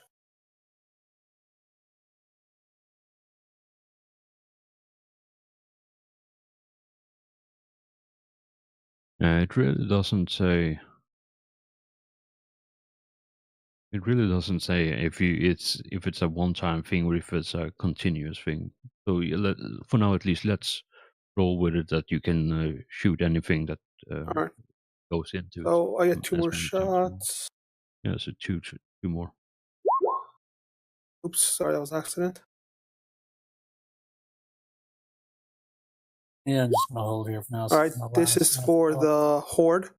So 12 damage to the horde. Oops, god damn it. And that's one person in the back, right? Yep. And two hits on that person. Unless he wants to dodge.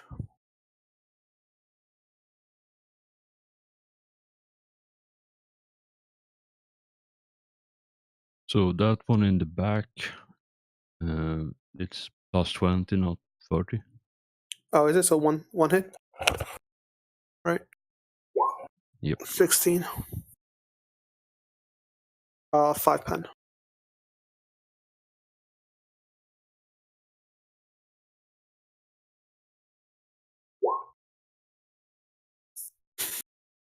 Welcome to the party. How does it feel?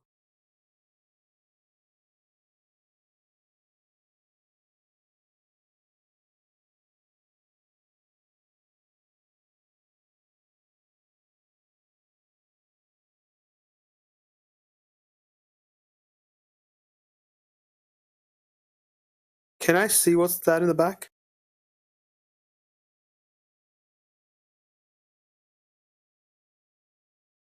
Yeah, you know this to be a Tyrannid warrior, which is one Okay. of the Synapse creatures. So this is one of the bigger ones that's gonna be having a fairly bad day as you shoot it. Does he have like a size bonus that I get? Nope. Oh, he said bigger, that's why. Was not sure. Actually, maybe he does. I don't know. No, you said bigger, so I just assumed he would He be like does. hulking or something. Well, I don't have that bloody thing in front of me, but I think so. I know hulking is 10. I'm just trying to remember which this one. Yeah, so it's plus 20. So I get 3 shots on it. oh yeah. Yeah, I can never remember the size modifier. Righteous Fury. 4. So 16 with 5 pen, 21 with 5 pen, and 26 with 5 pen. On the guy in the back.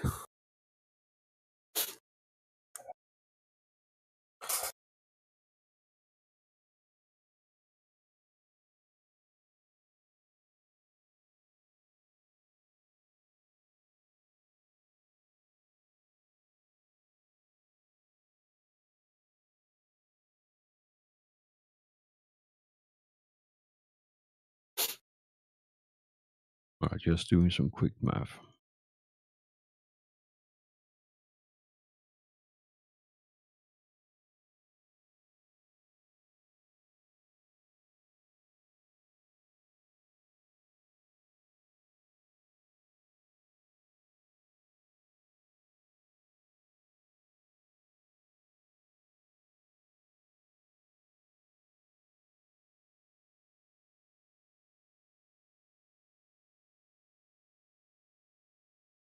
Alright, so the first burst kill the warrior. So congratulations. As he Sounds good. explodes in a shower of gore and dies with a screech loud enough to hear over the sound of the bolters. I like it.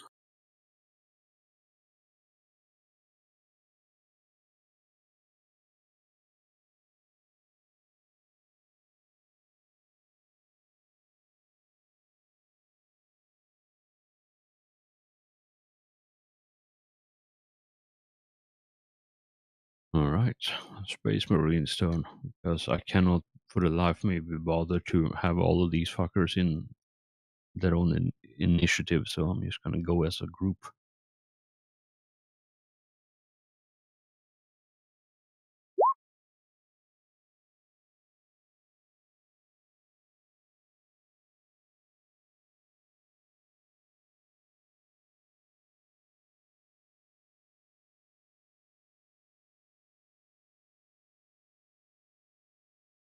So what's the damage for a normal bolter?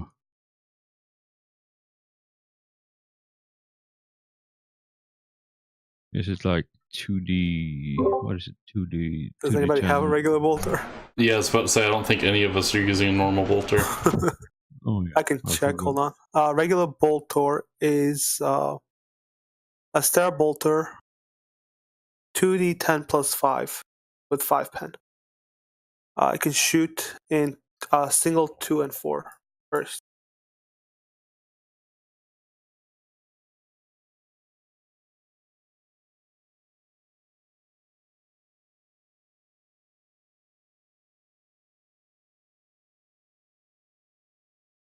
Well, Holy. I had all of those on the wrong layer. That's why it didn't show up. What are those? Look at Those are Space Marines. Marine. Oh, they're so tiny. Thinking of standing in the tunnel. Oh, they're All so of you are tiny compared to the horde.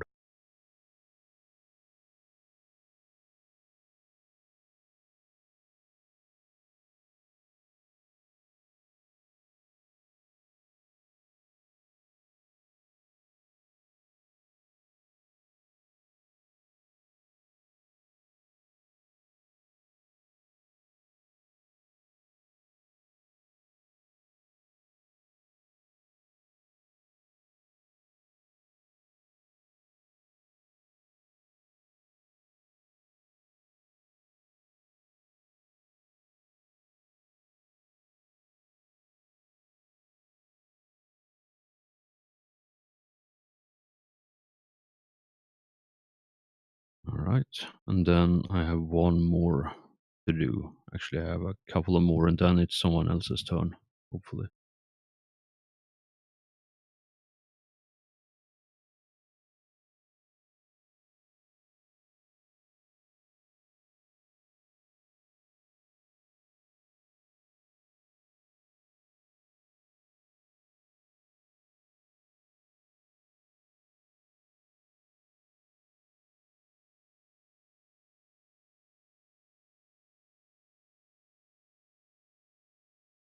Alright, so that was for the Founder Hawk firing its weapon as well, firing the bolters and the last cannons into the horde that is on Russian.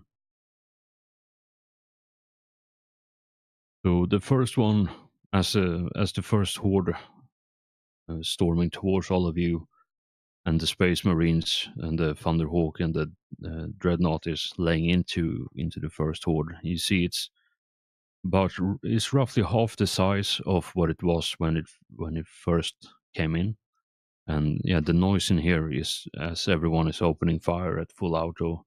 is damn near deafening if it wasn't for the fact that your helmets are muting the sounds to a bearable level.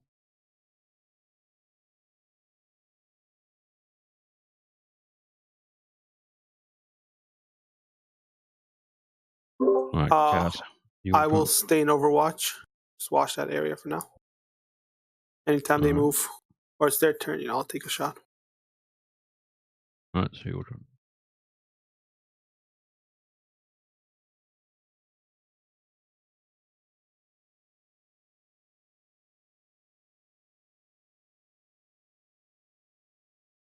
Alright, Manos, your turn. They're not really close enough for me to do anything, so I guess I'll just hold my action for.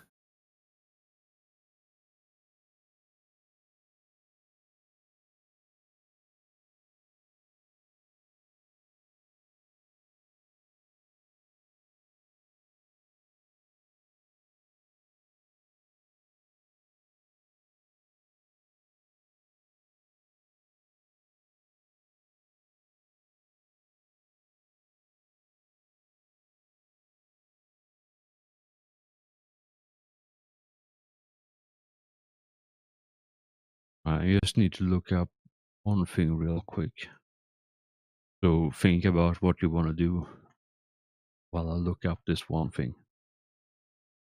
Whoever is next on the turn order. Because I cannot for the life of me remember the range of this. And also I realize I should never have this many fucking NPCs on the turn tracker ever. Never goes well.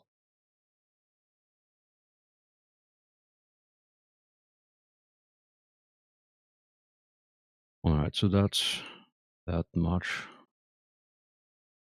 So it's half that. Yeah, half that.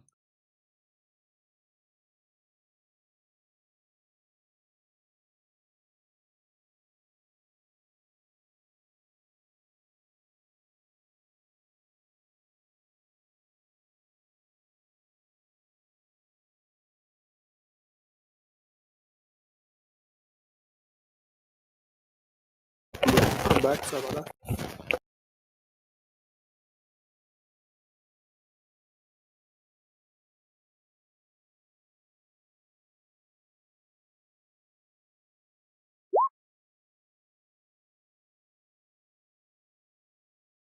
Alright. So now the fun thing happens. So all of you see an impossibly bright beam shine through the hole. That large, thick, bright, greenish tinted beam just emanate from beyond the door, and it strikes the dreadnought straight in the front plate where the sarcophagi is.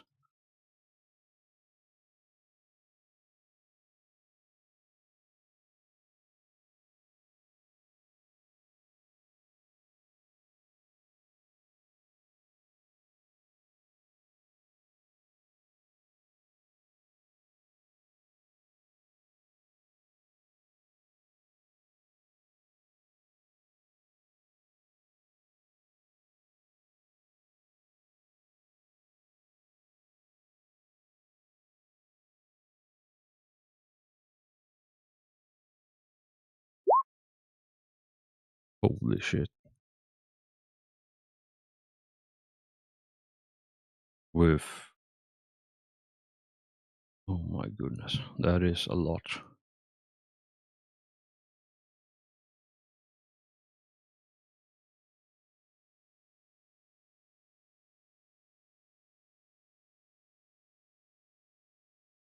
Sorry, I need to do the math real quick here.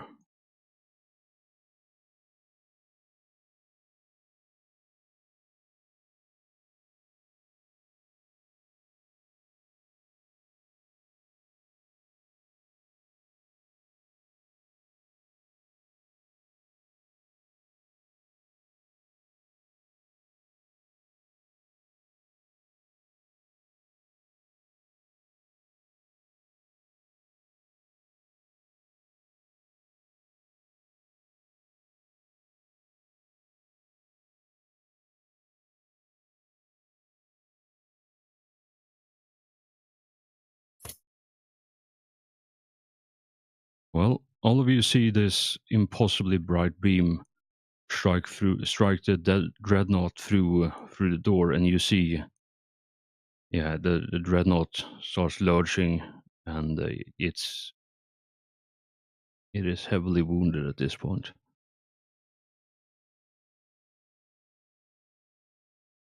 And Well, I that's need not to good. look. I need to. Sorry, I know these turns are taking forever, but I just need to look up the vehicle rules for this because that put the dreadnought into critical right there. And I know at some point there's gonna be a reactor explosion. I just need to make sure that I don't accidentally kill all of you.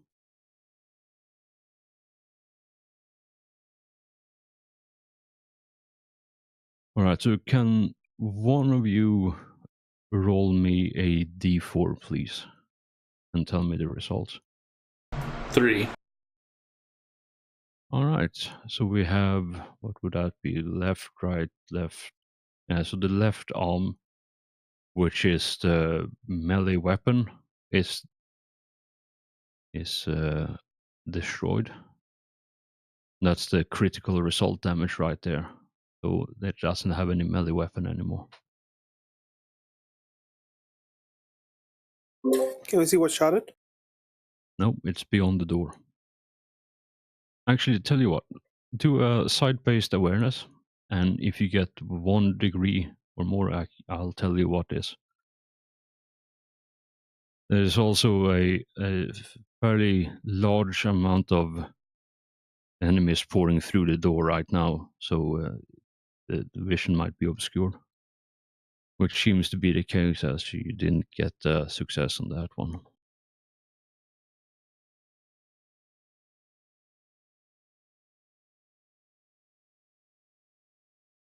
Yeah, that was absolutely devastating right there.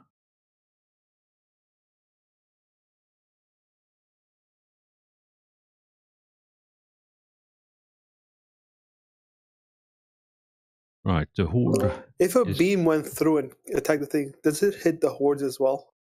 No, because the beam is higher. Because the beam is higher up than the hordes. Okay.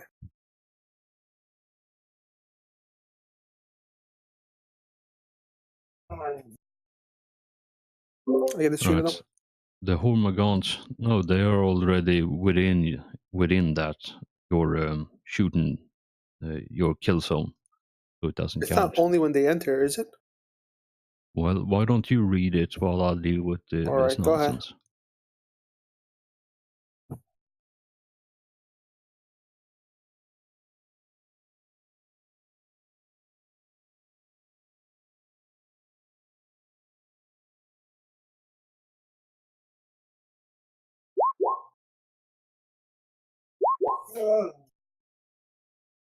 Grab back and lift the dog out.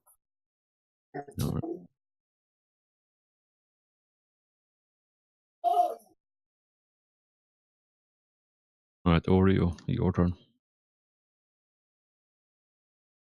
All right, I will basically move to here, and then I'm going to try to move. Let's see.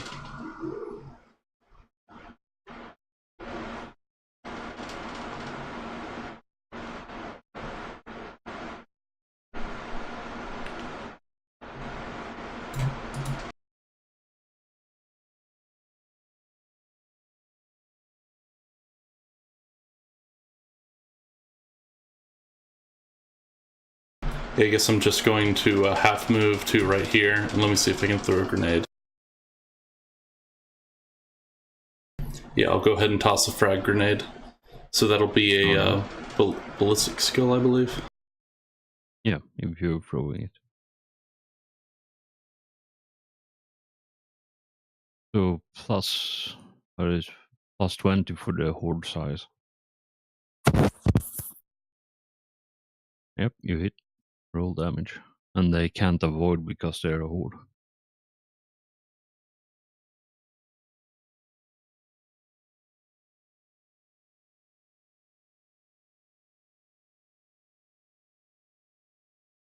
Alright, was the magnitude different, damage different from what I remember? Yeah, because you have it's blast 5, yeah, 4 or 5 for frag grenades. Yeah, it's 5. So what do I roll? 1d5, was it? Are you using your thing? Which thing? The frag grenade? No, don't you have a assault thing?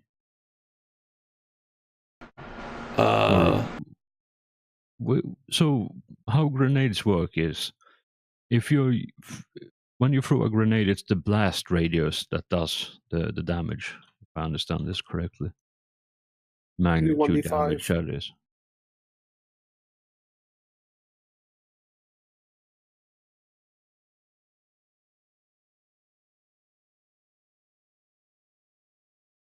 Let me just have a quick look at this. Damaging a horde. Weapon explosive damage gains an additional bonus against hordes. So 1 additional hit. Blast, I know does something.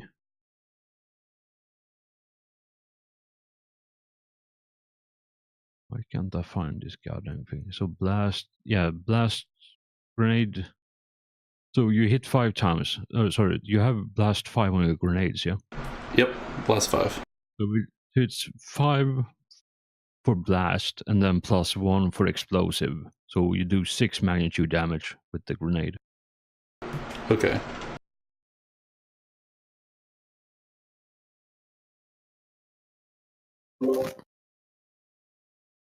And because it's below half life right now, I need to make a willpower if it stays in the fight or runs away.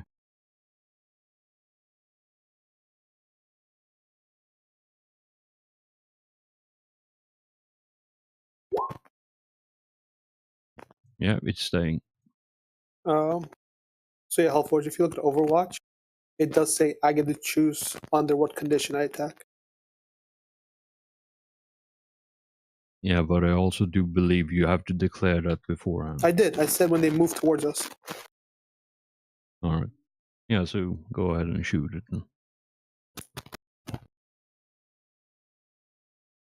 And keep And track 20. of your ammo as well. I'm already doing that. No, plus 10. The Plus 10. size have decreased. Oh, so it'll be 1 shot or two bullets. 2, so 4 damage.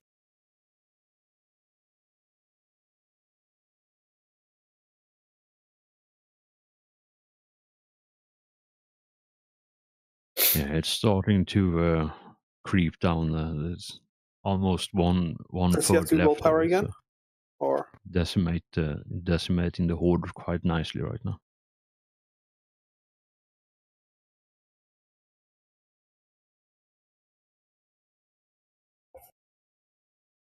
That's a good question. I'll have a look in a moment.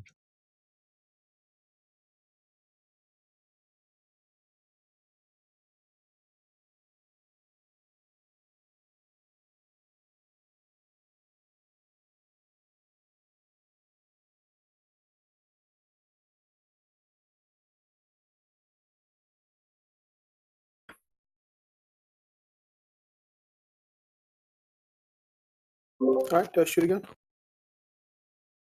Yep, Is this horde 20 or 10? 20. Alright. Roll 12 damage.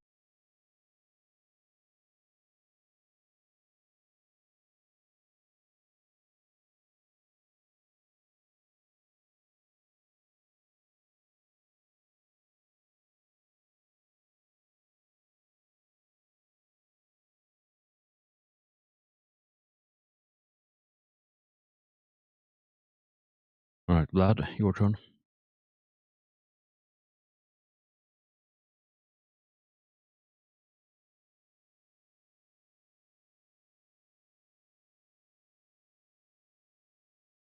Move up.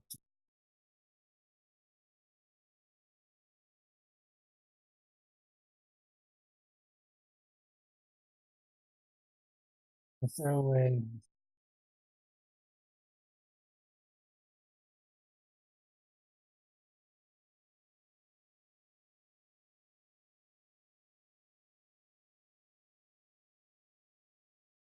Did you say you're throwing a grenade?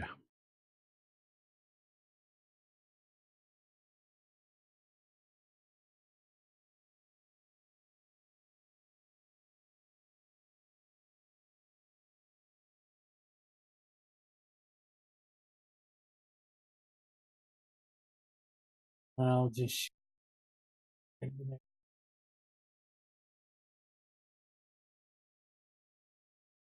What's your strength bonus right now?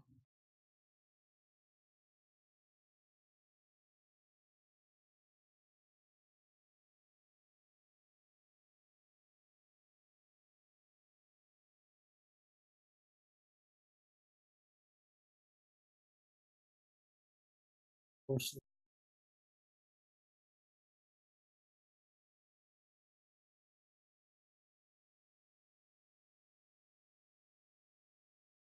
Yeah, so you're a bit out of range. So what do you wanna do right now? Do you wanna throw a grenade or do you wanna do a half action move or some such?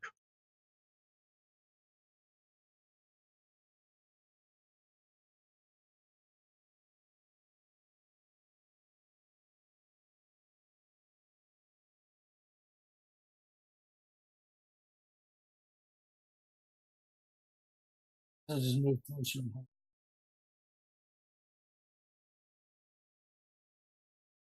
Alright. You wanna do anything else or is that your turn? it's Alright. Tell you what, y'all. I know it's a bit early, but maybe we should take a quick break here because I have a whole heap of stuff on the turn order I need to resolve before the next one. So, you all okay with that? Yeah, that's cool. All right.